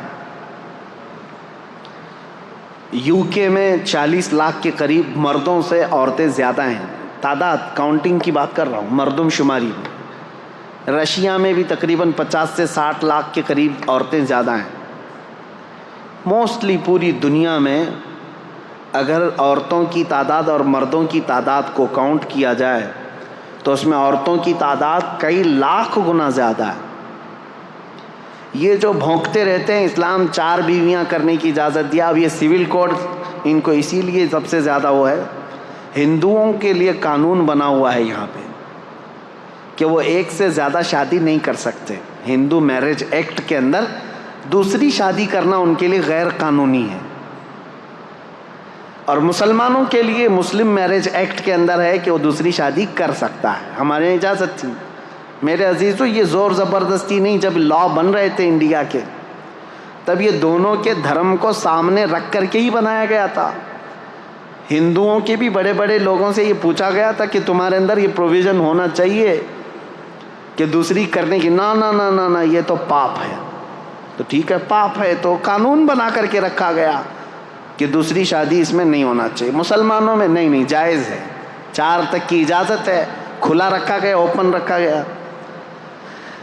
ایک رپورٹ ہمارے پاس یہ بھی ہے 71 سے لے کر 91 تک, 1971 سے 1991 تک کی یہ 20 سال کی رپورٹ کے اندر ہندوستان میں سروے کی ہوئی ایک رپورٹ موجود ہے جس میں ڈبل شادی کرنے والوں کی تعداد سب سے زیادہ ہندوؤں کی ہے, جبکہ اللیگل ہے. ٹھیک ہے, میں ابھی آتا ہوں. ہمارے یہاں لیگل ہے. سول کوڈ اسی لیے لانا چاہ رہے ہیں بیچارے کہ ان کو ایک سے زیادہ نہیں کرنا پڑتا. مسلمانوں کے اوپر بھی یہی قانون آنا چاہیے, ایک ہی قانون ہو جو سب کے لیے چل رہا ہے. اب مسلمان بھی دوسری نہ کریں. اور حیرت کی بات ہے وہ لوگ قانون لا رہے ہیں جن کی ایک بھی نہیں ہے. قانون سول کوڈ کی بات سب سے زیادہ وہی کر رہے ہیں جن کے نہ بچے ہیں نہ بیوی ہے. خیر, آج ہمارا ٹاپک نہیں ہے. اب یہ تعدد ازواج کا جو مسئلہ اسلام میں ہے, میں کیوں رکھ رہا ہوں ایک سے زیادہ شادی. مجھے بتاؤ سب سے زیادہ موت کی تعداد عورتوں سے بڑھ کر کے مردوں کی ہے. یہ ریئل فیکٹ جو بات ہے میں آپ کو بتا رہا ہوں, سائنٹیفک بات کر رہا ہوں. جو بچپن میں بیماریاں ہوتی ہیں بچوں کو, اس میں اکثر جو مر جاتے ہیں وہ لڑکے مرتے ہیں, لڑکیاں نہیں. ان کے اندر ڈیفنس کی طاقت ہے. اور جوانی کے بعد بھی جنگیں جو ہوتی ہیں اس میں لڑکیاں جنگ کرنے نہیں جاتی تھی, مرد ہی جاتے تھے. فوج میں سپاہیوں میں لڑکے شامل ہوتے تھے. اور جنگوں میں سب سے زیادہ مردوں کی موت ہوتی تھی. تو بچتے کون ہیں گھروں میں؟ عورتیں بچتی ہیں. مردوں کی شرح اموات زیادہ ہے عورتوں سے. مرد مرتے بھی زیادہ ہیں, پیدا بھی کم ہو رہے ہیں, عورتوں کی تعداد زیادہ ہے. اب مجھے بتاؤ صرف USA میں اگر 70 لاکھ عورتیں زیادہ ہیں، ہر مرد وہاں شادی کر بھی لیا، پہلے تو کرتے نہیں، اگر ہر مرد کر بھی لیا تب بھی 70 لاکھ عورتیں بچتی ہیں۔ ان میں سے 1/3 جو مردوں کی تعداد ہے، جس کی تعداد تقریباً 2.5 کروڑ ہوتی ہے، وہ لوگ ہومو سیکسول ہیں۔ USA کی بات کر رہا ہوں، تو شادی کرنا ہی نہیں چاہتے۔ تو اب جو عورتیں بچ جاتی ہیں، مجھے یہ بتاؤ، ان عورتوں کو زندگی گزارنے کے لیے کسی مرد کا سہارا اگر نہیں ملتا ہے تو کیا وہ بازار میں نہیں آئیں گی؟ کیا وہ اپنے خواہشات کی تکمیل کے لیے یہ راستہ نہیں ڈھونڈیں گی؟ میرے عزیزو، اسلام نے واجب نہیں کیا ہے 4 شادیاں کرنا، ایک دروازہ رکھا ہے، ایک دروازہ رکھا ہے۔ کیا واجب ہے دوسری شادی کرنا؟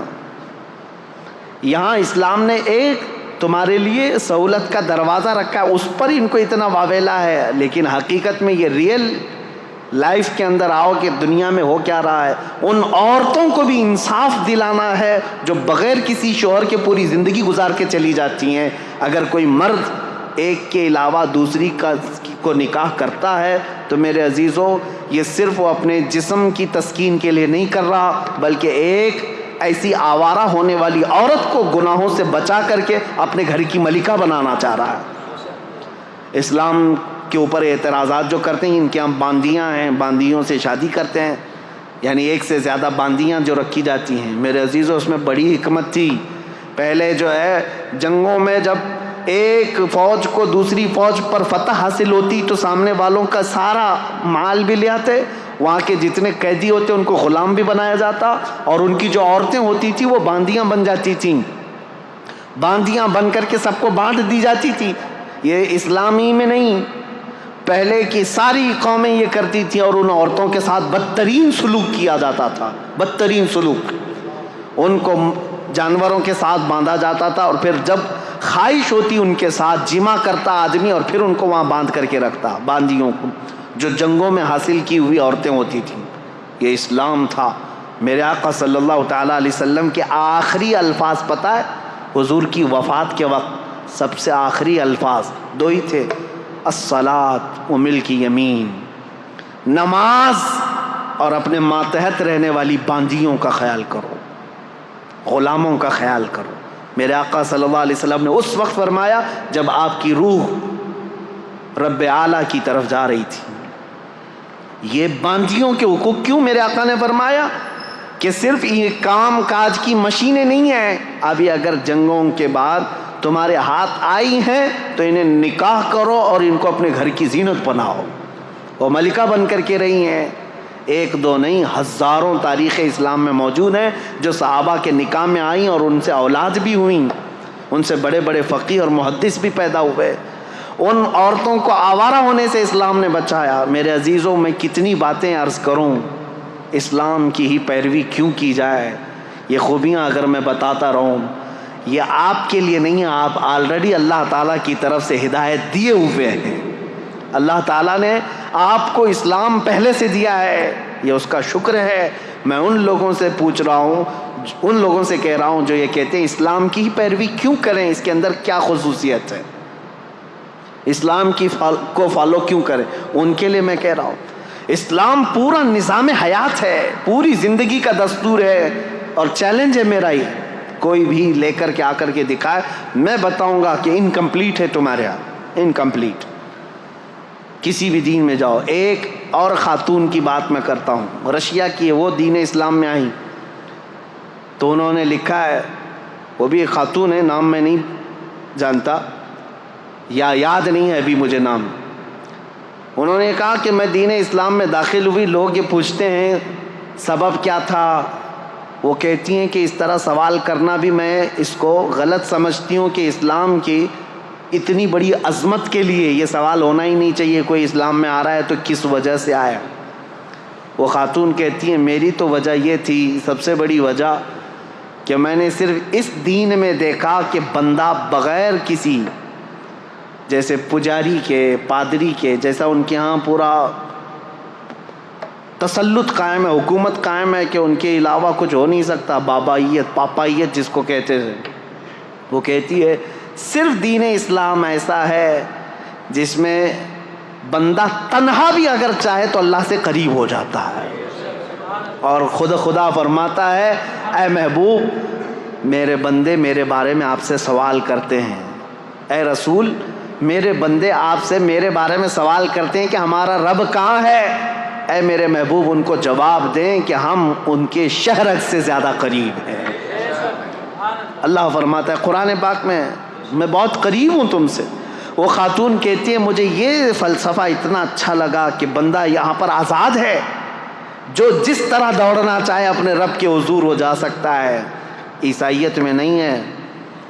بہت ساری جگہوں پر ایسا ہے کہ پوجا بھی تم خود سے نہیں کر سکتے جب تک پجاری نہ آ جائے، پنڈت نہ آ جائے. ان کے بغیر اگر کیا تو پاپ کیا تم نے. اور عیسائیوں کے یہاں ایسا ہے کہ پاپ جو پادری ہے پاپ ہے، ان کے بھی لیول ہیں الگ الگ. وہ تمہیں عبادت کروائیں گے اور خدا کے قریب پہنچائیں گے. بلکہ پکا عیسائی بننے کے لیے بھی ایک طریقہ ہوتا ہے. ایک حوض ہوتا ہے پیلے رنگ کا، اس میں پانی ڈالا جاتا ہے اور بچے کو ڈبا کر کے اٹھایا جاتا ہے اور پھر کہا جاتا ہے آپ پکا ہو گیا کرسچن. پانی میں ڈبا کر کے اٹھا دیا گیا تو ہو گیا پکا ہو گیا. افریقہ میں ہیں کالے لوگ گرم سلاخیں لیتے ہیں، آگ میں تپاتے ہیں اور چہرے پر یہاں چار نشان لگاتے ہیں اور کہتے ہیں اب ہمارے دین میں پکا ہو گیا. اور قرآن کہتا ہے صبغۃ اللہ ومن احسن من اللہ صبغہ، اللہ کا رنگ سب سے بہترین رنگ ہے، اس سے بہترین کوئی رنگ نہیں. پیلا پانی لال پانی ڈوب کر کے اٹھتے رہو. میرے عزیزو یہ دین میں نہیں ہے. دین اسلام صرف عقیدے سے مضبوط ہوتا ہے. یہاں پر وہ نہیں رکھا گیا ہے کسی کی وہ کیا کہتے ہیں حاکمانہ تسلط. ابھی 2 دن پہلے کی بات ہے، ایک انجینئر صاحب سے ہماری ملاقات ہوئی. وہ گھر کے پلان دیتے ہیں. انہوں نے ہم سے کہا ایک پلان دیکھا، کہا حضرت یہ پورا واستو پرکار ہے، بالکل واستو پرکار ہے. ممبئی والوں کو واستو کا زیادہ لین دین نہیں ہے کیونکہ آپ کے ہاں تو جگہ کی بڑی قلت ہے. بہت چھوٹی جگہ میں بھی آپ کو جہاں سے ملا دروازہ کھول لیا. لیکن ہمارے علاقے میں آپ جائیں بڑے چونچلے ہیں ان کے گھر بنانے کے. جگہ بڑی رہتی ہے، 30 بائی 40 کی جگہ ہے، 40 بائی 60 کی جگہ ہے، تو گھر بنانا ہے تو لے کے گھومتے رہتے ہیں. کچن کا دروازہ کہاں ہونا چاہیے، بیڈ روم کا کہاں ہونا چاہیے، ٹوائلٹ کہاں ہونا چاہیے. اور کبھی کبھار بنا لیتے ہیں اور کوئی واسطو والا جو آتا ہے وہ توڑوا دیتا ہے. یہاں پر بھی جن کے پاس زیادہ پیسے ہوں گے بلڈنگوں میں وہ کرتے ہوں گے. واستو پرکار یہ صحیح نہیں ہے، اس کا ایسا نہیں ہونا چاہیے ویسا نہیں ہونا چاہیے. میں نے ان سے کہا کہ یہ واستو کا جو عقیدہ ہے، کہا گیا کہ ہاں اس طرح سے بنانے سے برکت زیادہ آئے گی. ٹھیک ہے، اسی انت وشواس میں لوگوں کو دھندا چل رہا ہے. میں ایک پوچھا ان سے سوال جو آپ کے پاس رکھنا چاہتا ہوں، کیسا بڑا گورکھ دھندا ہے. کہا بھائی ایک کتاب کیوں نہیں لکھ دیتے واستو کی. ہر جگہ جو نا یہ واستو کا جو ایکسپرٹ ہوتا ہے، پنڈت ہوتا ہے، اس کو بلانا ہی پڑتا ہے.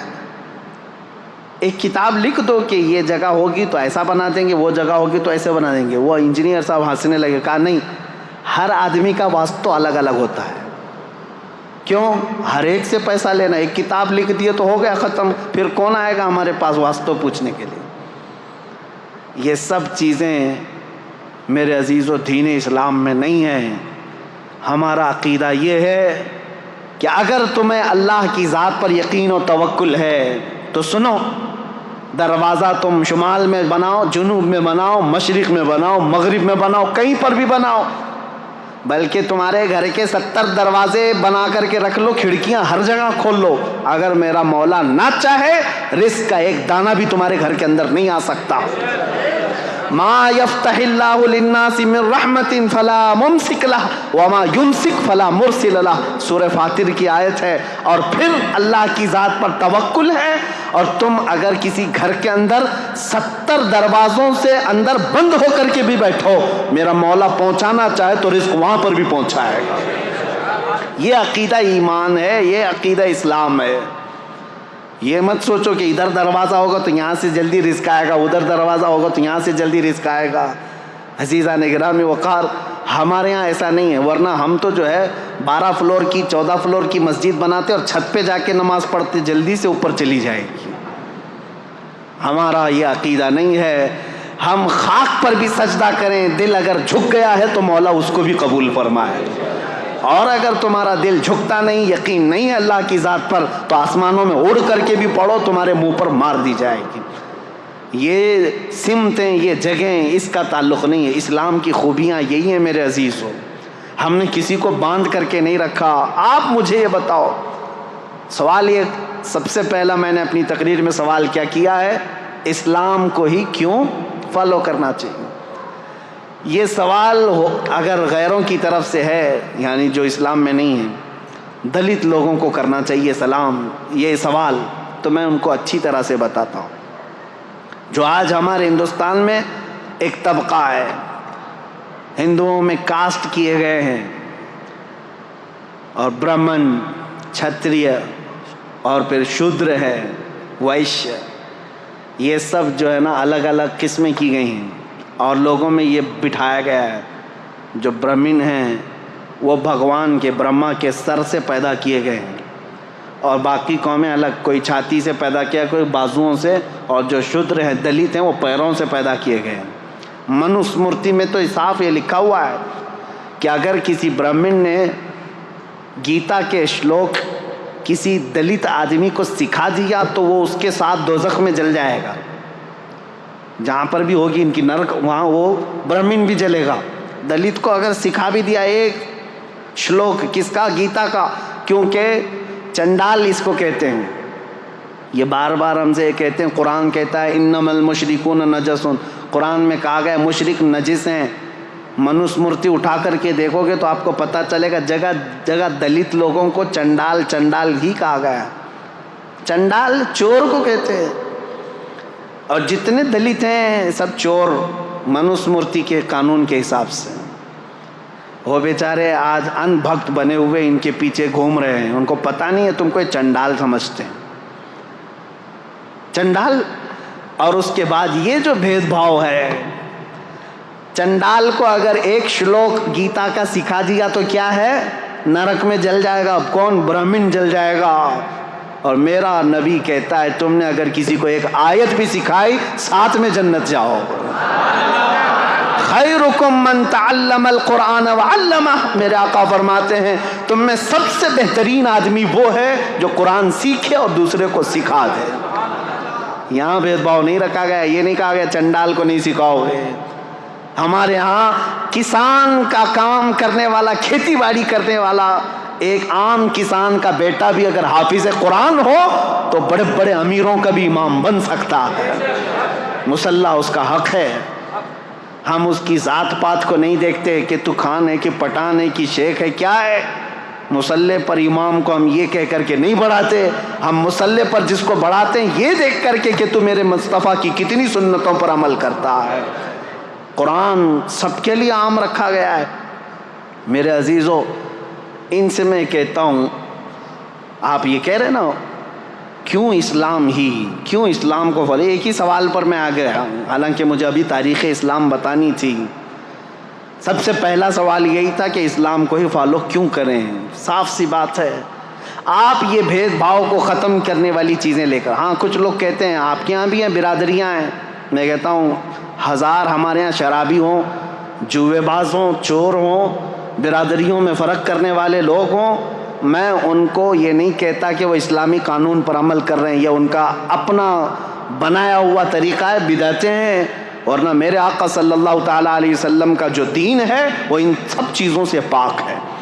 اس لیے میں مسلمانوں سے کہتا ہوں، خاص طور پر ہمارے شمال ہند میں اتر پردیش، بہار اور بنگال، اس طرف جو ہے یہ برادریوں کا تعصب اتنا زیادہ ہے، یہ انصاری ہے، یہ جولا ہے، یہ خان ہے، یہ پٹھان ہے، یہ شاہ ہے، یہ شیخ ہے، یہ منصوری ہے، انصاری ہے، نہ جانے کتنی چیزیں بنا کر کے رکھا ہے۔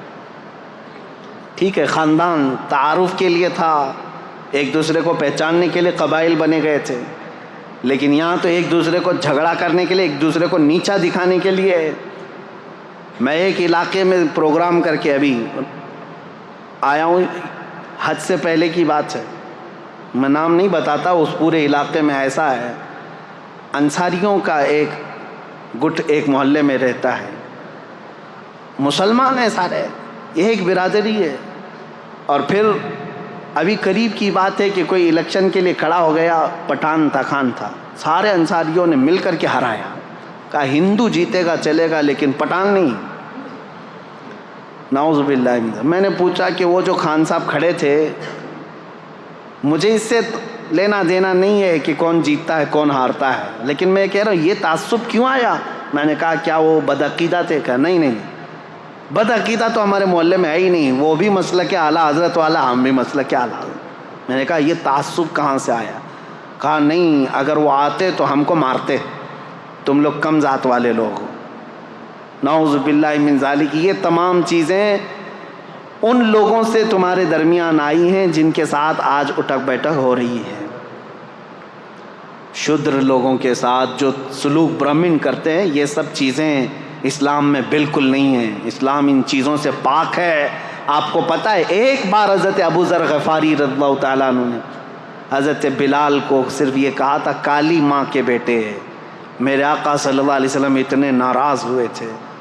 پوچھا تھا افیک الجاہلیہ، اے ابو ذر ابھی تمہارے اندر جاہلیت ہے، ابھی جہالت کے زمانے میں پل رہے ہو؟ حضرت ابو ذر آئے، حضرت بلال کو یہ نہیں کہا کہ غلطی ہو گئی معاف کر دو، کہا ہاتھ پکڑ کر کے لائے، مسجد میں لیٹ گئے، کہا اے بلال تم اپنا یہ کالا پیر میرے چہرے پر رکھ کر رگڑ دو تاکہ مجھے میری غلطی کا احساس ہو جائے. میں نے کیسے کہہ دیا تم کو کالی عورت کے بیٹے، مجھ سے خطا ہوئی، اب تم یہ اپنا پیر میرے چہرے پر رکھو، میں اس لائق ہوں. وہ اس بات کو بھی پسند کر رہے تھے کہ بلال اگرچہ کالے ہوں لیکن اپنا پیر میرے چہرے پر رکھ دیں. حضرت بلال نے ان کو اٹھا لیا، سینے سے لگا لیا، کہا میرے اور تمہارے درمیان جو کامن چیز ہے وہ یہ ہے تم بھی اسی رسول کے غلام ہو جس کا غلام میں ہوں. یہ چیز ہمیں دین اسلام میں جوڑے رکھتی ہے. عزیزان گرامی اوقات، تم سوال یہ کر رہے ہو اسلام کو ہی کیوں فالو کیا جائے؟ یہ اسلام کی خصوصیت ہے کہ فلسطین کا بچہ روتا ہے تو ہمارے درمیان ہمارے دل کے اندر بھی درد اٹھتا ہے. اسلام نے جوڑ کر کے رکھا ہے. یونیٹی ایسی ہے، اللہ کی قسم حج کر کے آؤ تو پتہ چلے گا، حج کر کے آؤ پتہ چلے گا وہاں اللہ کریم نے ایک لباس میں پوری دنیا کو کس طرح سے بلایا ہے. کسی بادشاہ کو تم پہچان نہیں سکتے. ابھی پچھلے سال کی بات میں 2022 میں افریقہ کا ایک ملک ہے، چھوٹا سا ملک ہے، وہاں کا پریسیڈنٹ آیا تھا اور ہر پریسیڈنٹ کو ایک پروٹوکول دیا جاتا ہے سعودی گورنمنٹ کی طرف سے. اس کو کچھ فوجی دیے جاتے ہیں، گاڑی اسپیشل ہوتی ہے، ان کے ٹینٹ الگ لگتے ہیں، لیکن اس نے ساری چیزوں کو قطعاً منع کیا تھا. کہا تھا کہ میں جس طرح میری کنٹری کے لوگ حج کے لیے جا رہے ہیں میں ویسی حج پہ جاؤں. اور اس کی ایک فوٹو وائرل بھی ہوئی تھی، مینا کے روڈ پر وہ بغیر بستر کے ہاتھ کا تکیہ بنا کر سو رہا تھا. اپنے ملک کا بادشاہ ہے. 1 سال پہلے کی بات دیکھا ہم نے اور پھر یہ احساس ہوا اللہ کریم نے اسلام میں یہ خصوصیت رکھی ہے. حضرت عمر فاروق رضی اللہ تعالیٰ عنہ بھی وہی کھاتے تھے، حضرت ابو بکر بھی وہی کھاتے تھے جو مدینے کے عام لوگ کھایا کرتے تھے. عزیزان گرامی اوقات، اسلام ہی کیوں، اس کی خصوصیات ہیں. میں لوگوں سے یہ کہوں گا مسلمانوں کے بعض عمل کو دیکھ کر کے تم یہ جج مت کرنا کہ اسلام میں کیسا ہے. تم کو چاہیے کہ اسلام کو پڑھو اور اس کے بعد اسلام میں آؤ. میں سب کو دعوت دے رہا ہوں، RSS والوں کو بھی دعوت ہے، کھلی دعوت ہے، آخری سانس تک یہ دعوت ہے، کیونکہ اچھائی کی دعوت تو دینا ہے نا. کسی کو ڈر لگتا ہے تو جائے، اچھائی کی دعوت ہے. میرے نبی پاک صلی اللہ تعالیٰ علیہ وسلم کا دین ہے. جب آپ ہمیں دعوت دیتے ہیں کسی چیز کی تو ہم بھی آپ کو دعوت دے سکتے ہیں، آؤ پڑھو. لوگوں کے عمل دیکھ کر کے جج مت کرنا کہ اسلام ایسا ہے ویسا ہے.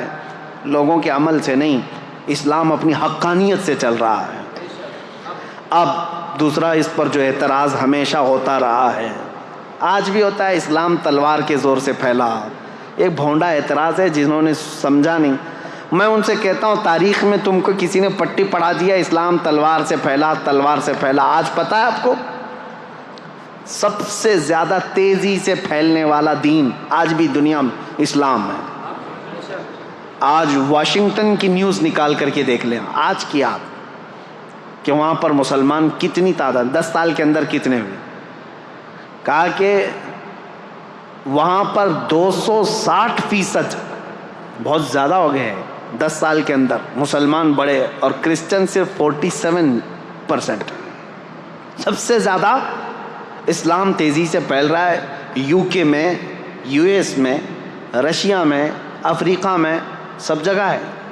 اسلام آج بھی اسی طرح سے تیزی سے پھیل. یہ جو بوکھلاہٹ ہے نا آپ جو دیکھ رہے ہیں, یہ جو کیڑے مکوڑے اچانک آ رہے ہیں, کیوں؟ ان کو ایسا لگ رہا ہے کہ یہ چند سالوں میں تو یہ سب پورے حاوی ہو جائیں گے. ان کے بچے بھی زیادہ ہیں, ان کے یہاں عورتوں کو بھی زیادہ کرنے کی اجازت ہے, 4 ہیں. وہ دیکھتے نہیں, وہ پاگل کتا کہتا تھا کہ 2029 میں تو ہندوستان کا پردھان منتری مسلمان ہو جائے گا. یہ ڈر ستا رہا ہے, خوف ستا رہا ہے, اتنے مسلمان ہو جائیں گے, اتنے مسلمان ہو جائیں گے. اب میں یہ باتیں اس لیے کر رہا ہوں کہ ان کو یہ پتہ ہے کہ مسلمان آج بھی بڑھ رہے ہیں. ٹھیک ہے, ان کا ہی کہنا ہے.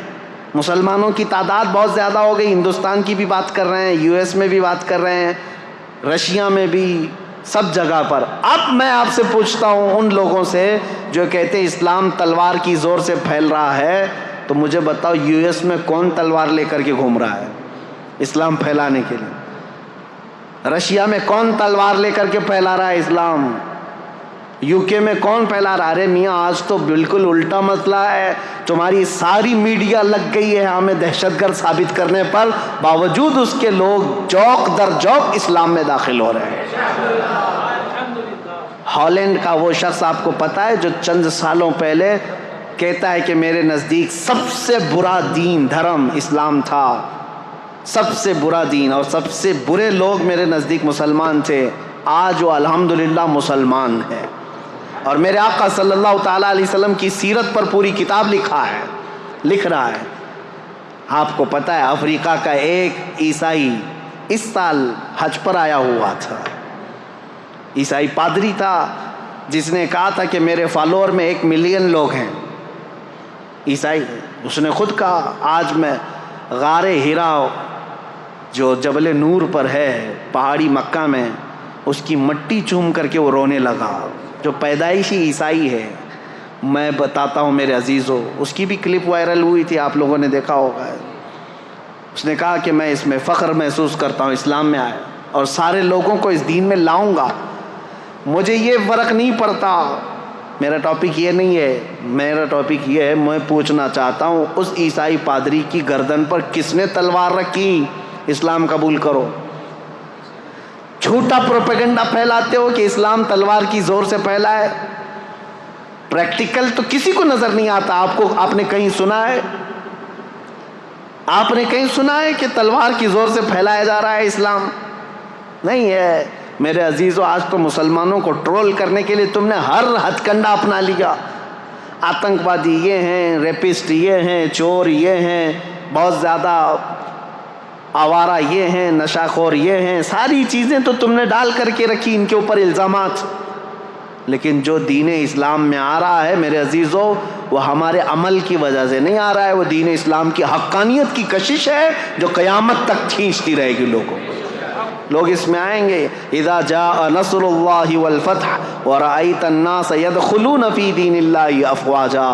میرا رب فرماتا ہے جب اللہ کی مدد آ جائے گی, اے محبوب آپ دیکھیں گے لوگ اسلام میں فوج در فوج داخل ہوں گے, فوج در فوج داخل ہوں گے. RSS کے گوا کے رہنے والے ایک بڑے دانشور آدمی ہیں, انہوں نے کچھ سوالات کیے ہیں مسلمانوں کے متعلق, مجھے جواب دینا تھا. 10 سوالات انہوں نے کیے تھے, لیکن ابھی وہ ہمارے ٹاپک سے ریلیٹڈ نہیں. صرف ایک ہی بات انہوں نے کہا کہ مسلمانوں میں یہ عقیدہ کیوں ہے کہ کافروں کا صفایہ ہو جائے گا, اسلام غالب آ جائے گا, کافروں کا صفایہ ہو جائے گا. جواب صرف اتنا ہے, سمجھنے میں آپ کی غلطی ہو گئی. کافروں کا صفایہ ہو جائے گا, انہوں نے کیا سمجھا؟ قتل کر کے مار ڈالیں گے سب کو. ہاں, ہم بھی کہتے ہیں ہوگا صفایہ, گردنوں کا صفایہ نہیں, شرک اور کفر کی غلاظت کا صفایہ ہوگا. حضور اکرم صلی اللہ تعالیٰ علیہ وسلم کی نسل پاک میں ایک امام آئے گا جس کو امام مہدی کہا جائے گا, اور اس امام مہدی کے فوج اور ان کی تبلیغ پر پھر سب کفار کا صفایا ہوگا۔ مطلب یہ نہیں ہے کہ گردنیں مار دی جائیں گی، مطلب یہ ہے کہ دلوں کے اندر جو کفر و شرک کی غلاظت ہے اس کا صفایا ہوگا، اور پھر شرق سے لے کر غرب تک، شمال سے لے کر جنوب تک، ہر ایک کی لفظ، ہر ایک کی صدا ہوگی لا الہ الا اللہ محمد رسول اللہ۔ یہ ہمارا کہنا ہے۔ ہم یہ کہتے ہیں آپ خامخواہ کیوں ڈرے ہوئے ہیں کہ قتل ہو جائے گا؟ ہم قتل کی بات کہیں نہیں کیے کہ صفایا ہو جائے گا، قتل ہو جائے گا۔ اور پھر یہ جو پروپیگنڈا پھیلایا جاتا ہے میرے عزیزوں، تلوار کی زور سے پھیلا، تلوار کی زور سے پھیلا۔ ذرا دامن میں جھانک کر کے دیکھو، تاریخ پڑھ کر کے دیکھو، ہندوستان میں 700 سال تک تھے مسلمان حکومت کرتے ہوئے۔ اگر روز تلوار لے کر کے بیٹھے ہوتے تو ایک کیڑا بھی نہیں بچتا، بھی کوئی کیڑا بھی نہیں بچتا۔ سب کو زبردستی اگر داخل کیا گیا ہوتا تو سب 700 سال بہت ہیں، بہت ہیں میرے عزیزو۔ دین اسلام نے آزاد رکھا تمہیں۔ آج مندریں بھی باقی ہیں، 1000 سال پرانی، 800 سال پرانی، 900 سال پرانی۔ ہندوستان میں وہ مندریں بھی موجود ہیں اور لوگ بھی موجود ہیں، دھرم بھی موجود ہے۔ ہم نے زور زبردستی کسی کو بلایا ہی نہیں۔ قرآن میں اللہ فرماتا ہے لا اکراہ فی الدین، دین میں کوئی زور زبردستی نہیں، لیکن قیامت کا دن آنا ہے، فیصلہ تو اس دن ہونا ہے۔ اب اسلام کی خصوصیات یہ پوچھ رہے تھے کہ کیوں اسلام کو فالو کریں، اور پھر یہ اعتراضات، اسلام تلوار کی زور سے پھیلا، یہ ساری چیزیں ایک پروپیگنڈا ہے میرے عزیزو، پروپیگنڈا ہے۔ اور حقیقت اگر میں آپ کو بتاؤں، نبی کریم صلی اللہ تعالیٰ علیہ وسلم جتنی جنگوں میں شرکت فرمائے وہ تقریباً 17 ہوتی، 17 غزوات جس میں حضور صلی اللہ تعالیٰ علیہ وسلم بنفس نفیس خود گئے، اور کل جنگوں میں جو لوگ مرے، فوت ہوئے، ان کی تعداد پتہ ہے 252، 250 لوگ مرے ہیں۔ کتنے؟ 250۔ اور آپ کو پتہ ہے فرسٹ ورلڈ وار جو ہوئی تھی، فرسٹ ورلڈ وار، اس میں کتنے لوگ مرے تھے پتہ ہے؟ 3 کروڑ لوگ مرے تھے۔ اور سیکنڈ ورلڈ وار جو 1940 پہ ختم ہوئی، 1940 تک، اس میں 5 کروڑ لوگ، کروڑ کی بات کر رہا ہوں، 100 بھی نہیں، 1000 بھی نہیں، لاکھ بھی نہیں، کوئی گنتی ہے انسانوں کی؟ یہ آج ہمیں تمیز دینے آئے ہیں اسلام تلوار کی زور سے پھیلا۔ یہ 5 کروڑ، یہ 3 کروڑ لوگوں کو جو موت کی گھاٹ اتارا گیا ہے، کس بنیاد پر؟ مجھے بتاؤ کس بنیاد پر؟ صرف حکومت، تخت اور سکتہ حاصل کرنے کے لیے ہزاروں نہیں کروڑوں انسانوں کو موت کی گھاٹ اتار دیا۔ دور مت جاؤ، آج رپورٹ نکال کر کے دیکھ لینا، ہماری نہیں، آزاد رپورٹ، عراق میں پچھلے 20 سال سے کتنے لوگوں کو امریکہ نے مارا ہے۔ آج ملک شام میں 2011 سے لے کر 2023 تک کا آپ رپورٹ نکال کر کے بتاؤ کتنے لوگ وہاں مارے گئے۔ فلسطین میں پچھلے 60 سال سے کتنے لوگ مارے گئے۔ ہوتا یہ ہے کہ چور خوب چوری کر چکا ہے، لیکن یہ کہتا ہے دوسرا چور ہے، دوسرا چور ہے۔ ان کی چوریاں اتنی ہیں کہ یہ اپنی چوری کو چھپانے کے لیے، جیسے ہمارے ملک کے صاحب کرتے ہیں، سب کو بولتے رہو تاکہ کوئی ہم کو نہ بولے۔ یہ پروپیگنڈا اس طرح اتنی تیزی سے پھیلایا گیا ہے، اتنا پھیلایا گیا ہے کہ اسلام تلوار کی زور سے پھیلا، تلوار کی زور سے پھیلا۔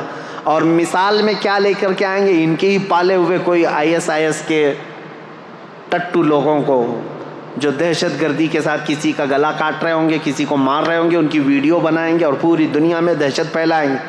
اور ایک ویڈیو سے تم 5 کروڑ لوگوں کی موت چھپا رہے ہو۔ آج پتہ ہے یہ سارا نظام، اگر میں تاریخ کے حساب سے بیٹھوں، کتنی موتیں ہوئی ہیں، تمہاری آنکھیں پھٹی رہ جائیں گی۔ عراق کی موتیں، ملک شام کی موتیں، ابھی یمن میں، افغانستان میں 20 سال یہ درندوں کی طرح ناچتے رہے پورے نیٹو کی فوجیں، تقریباً 45 کنٹریز کی فوجیں 20 سال تک افغانستان میں کیا کر رہی تھیں؟ مارا ہے انہوں نے، ہزاروں کی تعداد میں عام شہریوں کو مارا ہے۔ اتنی موتیں ہو جانے کے بعد اب سوال کرنے کا حق بھی نہیں بنتا تم کو کہ تم اسلام پر انگلی اٹھاؤ گے، جہاں میرے آقا صلی اللہ تعالیٰ علیہ وسلم کی زندگی پاک میں 17 جنگوں میں کل کتنے لوگ مارے گئے تھے؟ ایک طرف 250 کو رکھو، ایک طرف 8 کروڑ لوگوں کو، کوئی کمپیریزن ہے؟ کوئی تقابل ہے؟ میرے عزیزو، تاریخ کی سچائیاں آپ کے سامنے میں رکھنا چاہتا ہوں۔ اسلام پر اعتراضات کرنے والے کبھی ان چیزوں کو لے کر کے آتے ہیں، کبھی ان چیزوں کو لے کر کے آتے ہیں، بہت سارے اعتراضات ہیں۔ ابھی قربانی کا وہ گزرا، سعودیوں کے بھی اب نخرے زیادہ ہو گئے، وہ قربانی سے ابھی بچنے کی کوشش کر رہے ہیں، ابھی وہ نیوٹرل بننے کے لیے۔ ابھی دیکھا انہوں نے اپنا ایک نمائندہ یا ہندوستان بھیجا جو مندروں کی زیارت کرنے آیا ہے۔ یہ وہی ظالم لوگ ہیں جو ہمیں اولیاء اکرام کے مزارات پر جانے پر شرک کے فتوے لگاتے تھے۔ آج ان کا سب سے بڑا امام آیا ہوا ہے ہندوستان میں، جو دلی کے اور پتہ نہیں کہاں کہاں کی مندروں کی زیارت کرنے آیا ہے، اور بڑے شوق سے زیارت کر رہے ہیں اور تاریخ سمجھ کر کے، اور وہاں میرے آقا صلی اللہ تعالیٰ علیہ وسلم کے آثار کو مٹا کر کے رکھا ہے شرک اور بدعت کے نام پر۔ خیر وہ بات الگ ہے۔ یہ نیوٹرل بننے کے لیے، لوگوں کی واہواہی لینے کے لیے اب قربانی کے مسئلے پر بھی آ گئے ہیں۔ اس سال حج کے دوران ہم نے دیکھا ہے قربانیوں کا کیا کیا سلسلہ ہوتا ہے۔ بہرحال میں یہ کہہ رہا ہوں، یہ جگہ جگہ سے یہ بات اٹھاتے ہیں۔ اسلام اگر اتنا ہی اچھا ہے تو اتنے جانوروں کو کیوں کاٹ دیا جاتا ہے بقرعید دن؟ ہر مسلمان مالک کے نصاب جو ہے بکرے کو کاٹتا ہے، گائے کو کاٹتا ہے، بھینس کو کاٹتا ہے، اونٹ کو کاٹتا ہے، جو جائز جانور ہیں ان میں۔ اب تو ہم یہاں پر گائے نہیں کاٹتے، لیکن جو بھی کاٹتے ہیں اس کا اتنا واویلا مچایا جاتا ہے۔ پتہ ہے یہ جانور کیوں کاٹے جاتے ہیں؟ یہ ہمارا دینی فریضہ ہے، لیکن حقیقت میں آپ کو بتاؤں، ایسے لوگوں کا یہ اعتراض ہے، ان کو کبھی دوسرے گھر نہیں نظر آتے۔ یہودی دین میں بھی قربانی ہے، عیسائیوں کے دین میں بھی قربانی ہے، ہندوؤں میں بھی قربانی ہے۔ ان کے ابھی یہاں بلی چڑھانا ہے، بلکہ یجروید میں ہے، وید ہیں ان کے 4، سام وید، اتھر وید، یجروید، رگ وید۔ یجروید کے اندر یہ بات موجود ہے آج بھی کہ بھگوان کو کون کون سی چیزیں پسند ہیں، اس میں کئی جانوروں کے نام ہیں۔ اور خود رام کے بارے میں رامائن میں لکھا ہوا ہے کہ وہ ہرن کا شکار بہت شوق سے کرتے تھے۔ آج کرتے تو شاید بہت لمبا کیس ہوتا۔ ہاں ہرن کیونکہ ہمارے ہاں غیر قانونی ہے، اس کا شکار نہیں ہو سکتا۔ میرے عزیزو، جانوروں کی بلی اور قربانی ہر دھرم میں ہے، ہر دین میں موجود ہے، لیکن نظر صرف اسلام۔ یہ ان کی دگلی پالیسی ہے، ڈبل رول ہے۔ یہ آپ نہیں دیکھتے کہ صرف اسلام کی عید الاضحیٰ کی قربانیوں کو اتنا اچھالا جاتا ہے، بے زبان جانوروں کو مارا جاتا ہے۔ تمہیں پتہ نہیں ابھی جو بلی چڑھائی جاتی ہے وہ تو دیکھ بھی نہیں سکتے تم، جانور کو لا کر کے سیدھے اٹھا کر کے گردن پر مار کر کے الگ کر دیا جاتا ہے۔ یہ تو باتیں اپنی جگہ پر سارے دھرم میں، سارے دینوں میں قربانی ہے، سب میں ہے۔ میں ثابت کر کے بتاؤں گا، یہودیوں میں بھی ہے، عیسائیوں میں بھی ہے، ہندوؤں میں بھی ہے، سب میں ہے۔ لیکن ان کو پاپ جو لگتا ہے وہ صرف مسلمانوں کا عمل لگتا ہے۔ اور تو اور میرے عزیزوں، اسلام پر اعتراض کرنے والے سال بھر میں ایک دن قربانی کرتے ہو نا، ایک دن قربانی کرتے ہو۔ ان سے میں پوچھتا ہوں ذرا ڈیٹا نکال کر کے بتاؤ، میک ڈونلڈ والا کتنے کاٹتا ہے، KFC والے کتنے کاٹتے ہیں؟ یہ شدھ شاکاہاری لوگوں سے پوچھ رہا ہوں، تم نے اپنے ملک میں ان کو پرمیشن دے کر کے رکھا ہے؟ یہ ملٹی نیشنل کمپنیاں ہیں، تمہیں پتہ ہے پر ڈے کئی لاکھ گائے میک ڈونلڈ والا کاٹتا ہے۔ یہ اور بات ہے کہ انڈیا میں بیف کا ان کا نہیں ہے، دوسرے کنٹریز میں میک ڈونلڈ والوں کا بیف کا بھی موجود ہے، ان کے مینو میں ہے، سب جگہ بیچتے ہیں، کچھ جگہ تو خنزیر بھی بیچتے ہیں، جہاں جیسا دیس ویسا بیس ہے۔ لیکن کبھی آج تک ان میں سے کوئی بھی کیڑا اٹھا اور کہا کہ یہ تو نان ویج والا ہے، اس کو یہاں پرمیشن نہیں دینا چاہیے؟ نہیں، سب جگہ تم شوق سے ان کو چلاتے ہو۔ وہی اگر کسی مسلمان کی دکان بھی ہو جائے تو تعصب اتنا بڑھ گیا ہے، زہر اتنا بڑھ گیا ہے، کہہ رہے یہ مانساہاری ہے، یہ تو نان ویج ہے، اس کو ہٹاؤ یہاں سے، پاپ لگ جائے گا۔ میرے عزیزو، یہ ڈبل پالیسی کا اور یہ جو دو چہرے والا مسئلہ یہ میں آپ کے سامنے رکھنا چاہتا ہوں. آج میری تقریر جو ہو رہی ہے وہ پوری ریکارڈ ہے، اور مجھے پتہ ہے ہمارا مجمع جو سن رہا ہے، میں نے شروع میں ہی کہا میں آپ کے لیے نہیں ہے. آپ الحمدللہ اس عقیدے سے وابستہ ہیں کہ میرے نبی کریم صلی اللہ تعالیٰ علیہ وسلم کا فرمان عالی شان ہمارے لیے زندگی کا آخری حرف ہے، اس کے بعد ہم سوچ بھی نہیں سکتے. ہمارا عقیدہ مضبوط ہے الحمدللہ. ہم دین اسلام کو حق سمجھ کر کے چل رہے ہیں، اس کے ہر مسئلے کو حق سمجھتے ہیں.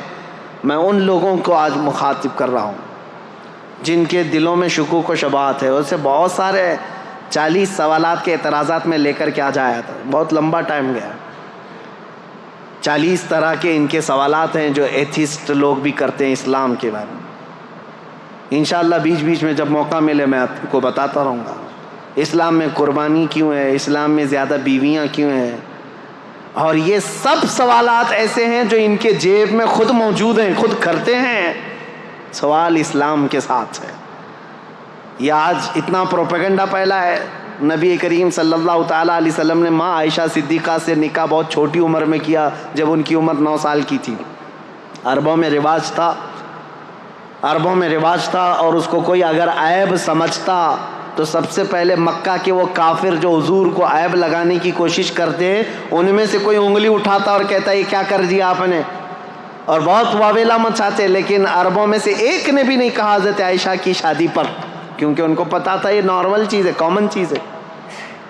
اور یہ کامن چیز ہے، اسی لیے تو یہاں مہا بھارت میں بھی موجود ہے، رامائن میں بھی موجود ہے، گیتا میں بھی ہے. بہت ساری شادیاں ایسی ہیں جن کا ذکر کروں تو کئی لوگوں کو تکلیف ہو جائے گی. ہاں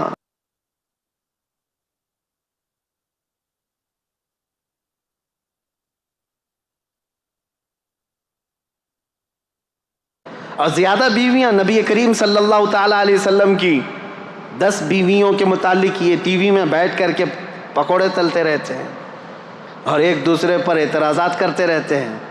اسلام اسلام نبی پاک صلی اللہ تعالیٰ علیہ وسلم کبھی اپنے گھر کی خبر ہی نہیں لیتے.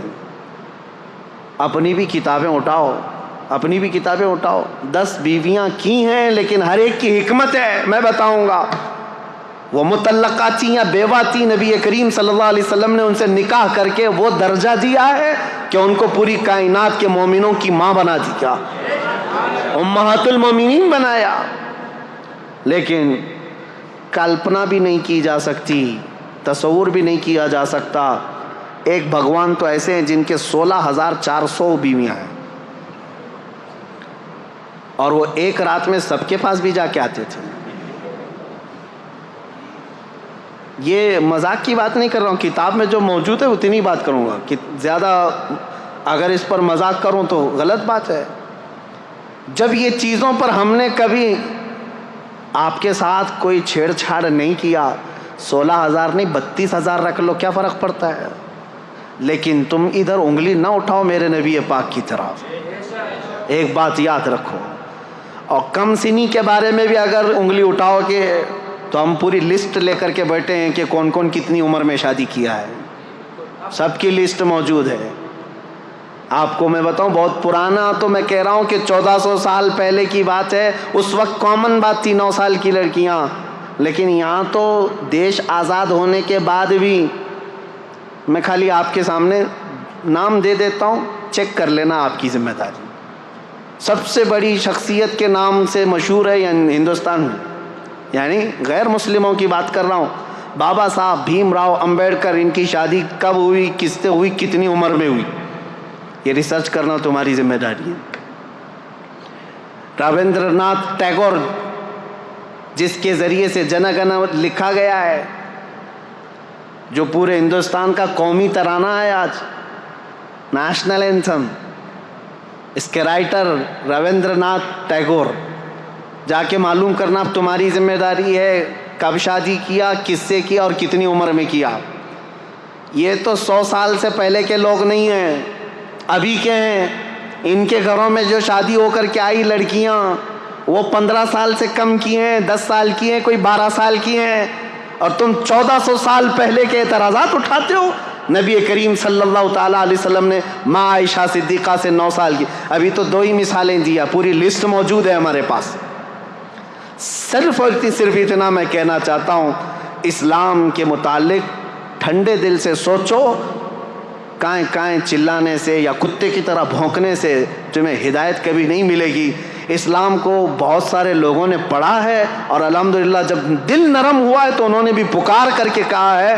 آپ کو پتہ ہے ایک بہت بڑا رائٹر ہے، انگلش رائٹر، بہت بڑا رائٹر ہے، جارج برنارڈ شاہ، اس نے کہا ہے میں نے پورا ریسرچ کر کے دیکھ لیا، دنیا میں اسلام سے بہترین قانون کسی کے پاس ہے ہی نہیں، اسلام سے بہترین قانون کسی کے پاس نہیں۔ اور اس نے یہ سب سے بڑی بات کہی کہ ریولیشن جو دنیا میں آتے ہیں، کبھی لینن کا ریولیشن آیا اور کبھی اسٹالن کا آیا، کبھی جو ہے بات چلتی رہی کس کی، آئنسٹائن کے سائنس کا نظریہ پھیلتا رہا، سب کے ایک ریولیشن آئے ہیں، سب سائنٹسٹ بھی اپنے اپنے نظریات لے کر کے آئے ہیں، لیکن آپ کو پتہ ہے اس نے کہا ان کے ریولیشن 100 سال 200 سال کے بعد ٹھنڈے پڑ گئے۔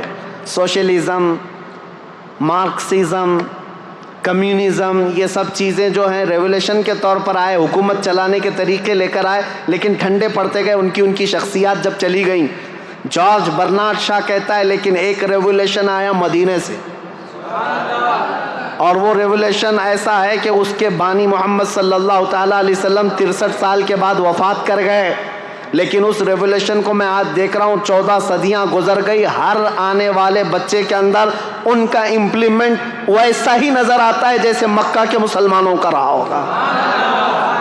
آج بھی یہ اپنے دین کے لیے مر مٹنے کو تیار ہیں، آج بھی اپنے رسول سے ویسی محبت کرتے ہیں، نہ انہوں نے دیکھا، نہ ان کے باپ نے دیکھا، نہ دادا نے دیکھا، تقریباً ان کی 7 پیڑھیوں نے نہیں دیکھا ہوگا، لیکن محبت ایسی کرتے ہیں کہ ہر رات سوتے بھی ہیں تو تمنا یہی لے کر آج خواب میں میرے آقا تشریف لائیں۔ یہ حقیقت ہے یا نہیں مسلمانوں؟ یہ میری بات نہیں، یہ جارج برنارڈ شاہ ایک رائٹر ہے انگلش انگریز، وہ کہتا ہے اتنا بڑا ریولیشن میں نے نہیں دیکھا جو 1400 سال تک چلتا آ رہا ہو، اور آج وہ رسول نہیں ہے، وہ صحابہ نہیں ہیں جو ان کے کیمپینین تھے، ان کے ساتھی تھے، ان کے خلیفہ نہیں ہیں، لیکن اس کے باوجود خاموش دیواروں سے ایسا لگتا ہے اسلام ابھی بھی پھیل رہا ہے۔ یورپ میں، امریکہ میں، افریقہ میں کون ہے جو جمال مصطفیٰ دیکھ کر کے آ رہا ہو؟ کوئی ہے نہیں، نہ صحابہ کو دیکھا، نہ اولیاء کو دیکھا۔ اس وقت کے فتنوں کے زمانے میں بھی لوگ اسلام میں داخل ہو رہے ہیں۔ میں کہتا ہوں یہ میرے آقا کا لایا ہوا ریولیشن، انقلاب ایسا ہے جو آج تک نہیں بلکہ قیامت تک قائم رہنے والا ہے، اور یہ سب پر غالب آ کر کے رہے گا انشاءاللہ۔ سوالات، اعتراضات بہت سارے ہیں۔ اسلام میں 4 شادیاں کیوں، اس کا میں نے بتا دیا۔ عورتوں کی تعداد زیادہ ہے اور ان عورتوں کو آوارہ ہونے سے بچانا بھی ضروری ہے، اس کے لیے ایک سسٹم دیا گیا ہے، کیونکہ اسلام فلی لائف سسٹم ہے۔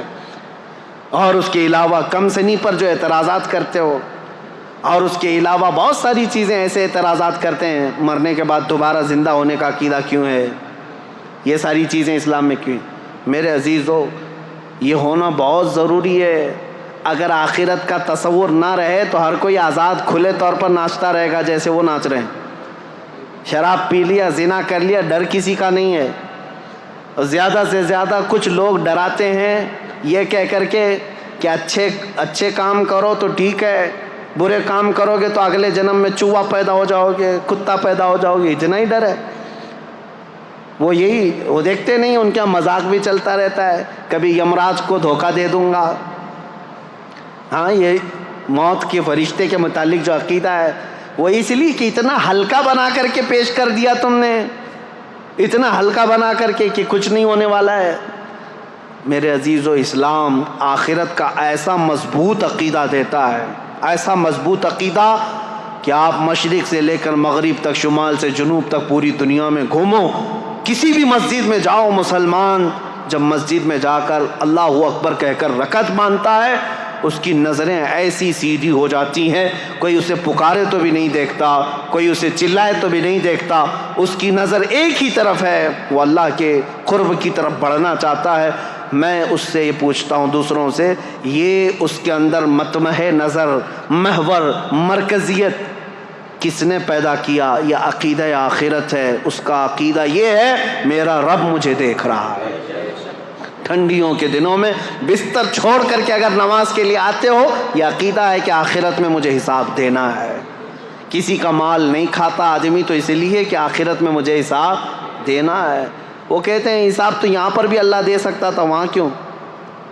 ایک سوال یہ بھی ہے، اللہ اگر چاہے تو یہیں پر حساب لے لیتا، برے لوگوں کو یہاں مار دیتا اور اچھے لوگوں کو یہاں اچھائی دے دیتا۔ نہیں میرے عزیزو، یہ انسان کی جان ایسی ہے، کچھ بندے ایسے ہیں جو اتنے گناہ کر چکے ہیں، ان کو موت بھی دے دو تو سزا پوری نہیں ہوتی۔ صحیح کہہ رہا ہوں؟ کچھ کتے ایسے ہیں جن کو 100 بار مارو تو بھی سزا پوری نہیں ہوتی۔ ان سے ہی پوچھو، ہٹلر نے جرمن کا تاناشاہ، جس کے بارے میں مشہور ہے کہ 50 لاکھ یہودیوں کو مار ڈالا، چیمبر میں ڈال کر کے مارا، اس کا ذکر کرنے بھی نہیں دیتے یہودی، ہولوکاسٹ کا پکڑ کے لے جائیں گے، کچھ بھی کریں گے۔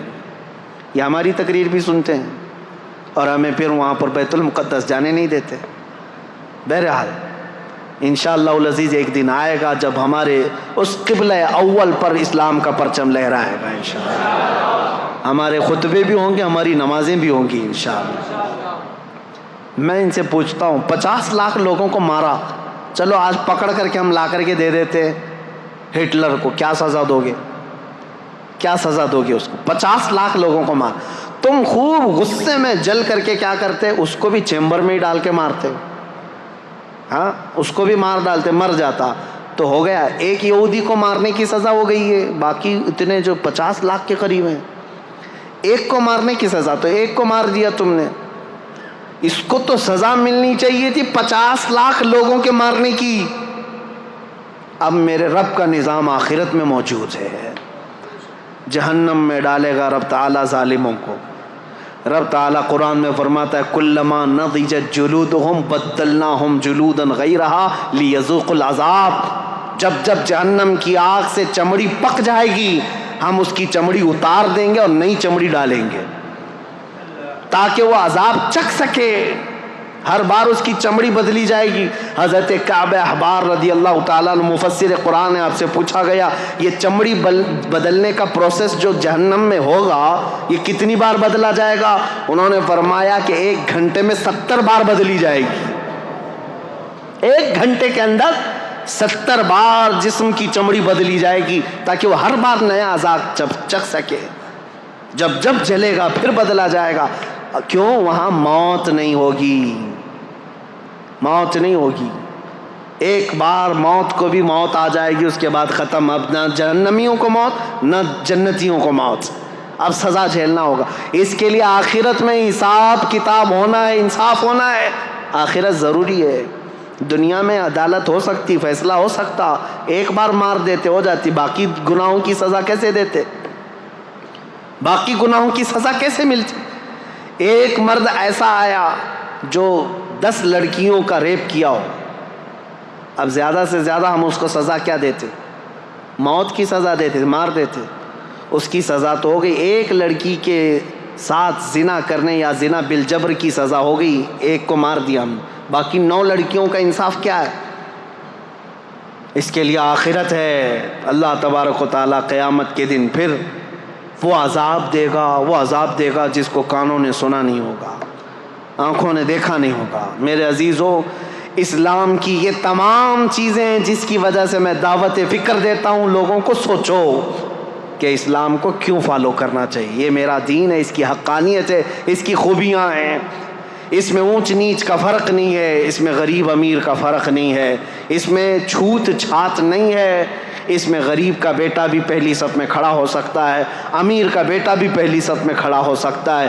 حج بیت اللہ کے لیے جانے کے لیے کسی کا کوئی امتیاز نہیں۔ یہاں پر اگر کوئی اعلیٰ ذات والا ہے وہی پوجا کرے گا، وہی بھگوانوں کو چھو سکے گا، چنڈال دلیت چھو نہیں سکے گا۔ میرے دین میں یہ نہیں ہے۔ تمہارے ہاں ایسا ہے، چاہے نیکوکار ہو کہ پرہیزگار ہو یا گنہگار ہو، جب وہ خانہ کعبہ کے قریب پہنچے، حجر اسود کو گنہگار بھی چومتا ہے، پرہیزگار بھی چومتا ہے، دونوں کے لیے کھلا ہوا میدان ہے۔ خانہ کعبہ کو لپٹ جانا ہے، سب کے لیے کھلا دروازہ ہے۔ میرے نبی پاک کے آستانے پر جانا ہے، وہاں نہ بادشاہ دیکھا جاتا ہے نہ فقیر دیکھا جاتا ہے، ہر ایک کا سلام قبول کیا جاتا ہے۔ بلکہ میں تو آپ کو بتاؤں، ہزاروں نہیں لاکھوں لوگ وہاں پر سلام پیش کرتے ہیں۔ ایک وقت کا واقعہ مجھے یاد آتا ہے، ایک خاتون وہ کہتی ہے کہ حضور کی بارگاہ میں گئی، عورتیں جہاں سے سلام کرتی ہیں ساری عورتیں سلام کر رہی تھیں، کچھ عالمہ عورتیں تھیں، وہ میرے آقا کو اچھے اچھے لقب سے سلام کر رہی تھی۔ الصلاۃ والسلام علیک یا خاتم النبیین، یا رحمت للعالمین، یا شفیع المذنبین، یا انیس الغریبین۔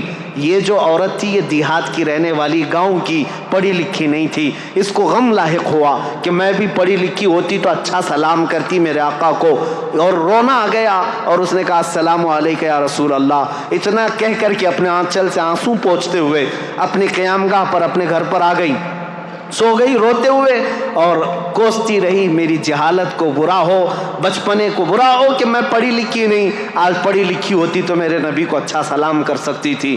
آئی، سو گئی روتے روتے، قسمت بیدار ہوئی، خواب میں میرے آقا تشریف لائے، نبی کریم صلی اللہ تعالیٰ علیہ وسلم تشریف لائے۔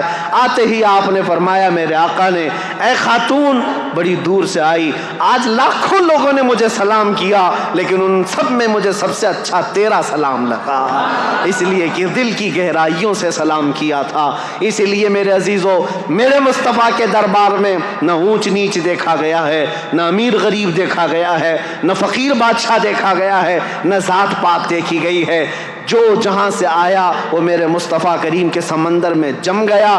حبشہ سے بلال آئے، روم سے صہیب آئے، فارس سے سلمان آئے، عرب سے خالد بن ولید آئے، لیکن یہ سارے ملکوں کے میرے آقا کے مدینے میں ایسے جمع ہوئے جیسے ایک ماں سے پیدا ہوئے چار بھائی بھی اتنی محبت نہیں کرتے تھے جتنا میرے آقا کے صحابہ میں میرے آقا نے محبت ڈال رکھی۔ یہ میرے دین کی خصوصیات ہیں، یہ میرے دین کی خصوصیات ہیں۔ اس لیے میں کہوں گا لوگوں کو لا کر کے دکھاؤ اس کے مثل کوئی چیز ہو جس دین نے اتنے اعلیٰ قسم کی چیزیں دی ہوں۔ آج بھی بچیوں کے حقوق کے لیے دنیا لڑ رہی ہے، عورتوں کے حقوق کے لیے۔ یہ پروپیگنڈا ہے، یہ جھوٹی باتیں، یہ مکاری کی باتیں ہیں۔ یہ صرف اور صرف ہماری عورتوں کو جانور بنانا چاہتے ہیں اور کچھ نہیں۔ آزادی آزادی، ان کے ہاتھوں میں پلے کارڈ دے کر کے ان کو سڑکوں پر اتارتے ہیں اور کہتے ہیں آؤ تم بھی، چار دیواری ہماری زندگی نہیں۔ پاکستان میں کچھ عورتیں ایسی باہر آئیں، پلے بورڈ پر لکھا ہوا ہے، ہورڈنگز لے کر کے آئی ہیں، چار دیواری ہماری زندگی نہیں، میری مرضی میری زندگی۔ ان عورتوں کو کون بہکا رہا ہے؟ یہ وہی عیاش قسم کے لوگ جنہوں نے عورتوں کو کتوں سے زیادہ اہمیت نہیں دی۔ یہ صرف اپنے ہوس کا نشانہ بنانا چاہتے ہیں، ان کو ننگا کر کے اسٹیج پر لا کر نچاتے ہیں۔ عورتیں یہ سمجھتی ہیں یہ آزادی ہے میری۔ یہ آزادی کون سی خاک آزادی ہے جو تم ہر رات دوسرے مرد کی زینت بن جاتی ہو، ہر رات کسی مرد کے بستر کو گرم کرنے لگ جاتی ہو؟ یہ کون سی آزادی ہے؟ عزیزان گرامی، یہ عورتوں کے حقوق نہیں، عورتوں کے حقوق میرے دین سے پوچھو، اسلام نے کیا دیے ہیں۔ میرے آقا نے فرمایا اگر ایک بیٹی بھی ہو صحیح طریقے سے پرورش کر کے نکاح کر کے دے دیا، حضور فرماتے میری شفاعت اس پہ واجب ہے، میں اس کو جنت میں لے کر کے جاؤں گا۔ بیوی کو ایک لقمہ حلال کا کھلایا، میرے آقا نے فرمایا صدقے کا ثواب ہے۔ نبی کریم صلی اللہ تعالیٰ علیہ وسلم نے عورتوں کے حقوق یہاں تک بڑھا دیے، فرمایا الجنت تحت اقدام الامہات، اے لوگو تمہاری جنت تو تمہارے ماؤں کے قدموں کے نیچے ہے۔ عورت کو نہیں بڑھایا تو اور کس کو ہے؟ آج وہ لوگ سوال کرتے ہیں جو عورتوں کو جانوروں کی طرح جینے پر مجبور کر رکھا ہے۔ بہرحال میری یہ گفتگو طویل ہوتی چلی جائے گی۔ یہ قصہ لطیف ابھی نہ تمام ہے، جو کچھ بیاں ہوا وہ آغاز باب تھا۔ عزیزان گرامی وقار، میں اس بات پر اپنی گفتگو کو ختم کرتا ہوں، اسلام کی فطرت میں قدرت نے وہ لچک دی ہے، جتنا ہی دباؤ گے اتنا ہی وہ ابھرے گا۔ وآخر دعوانا الحمدللہ رب العالمین۔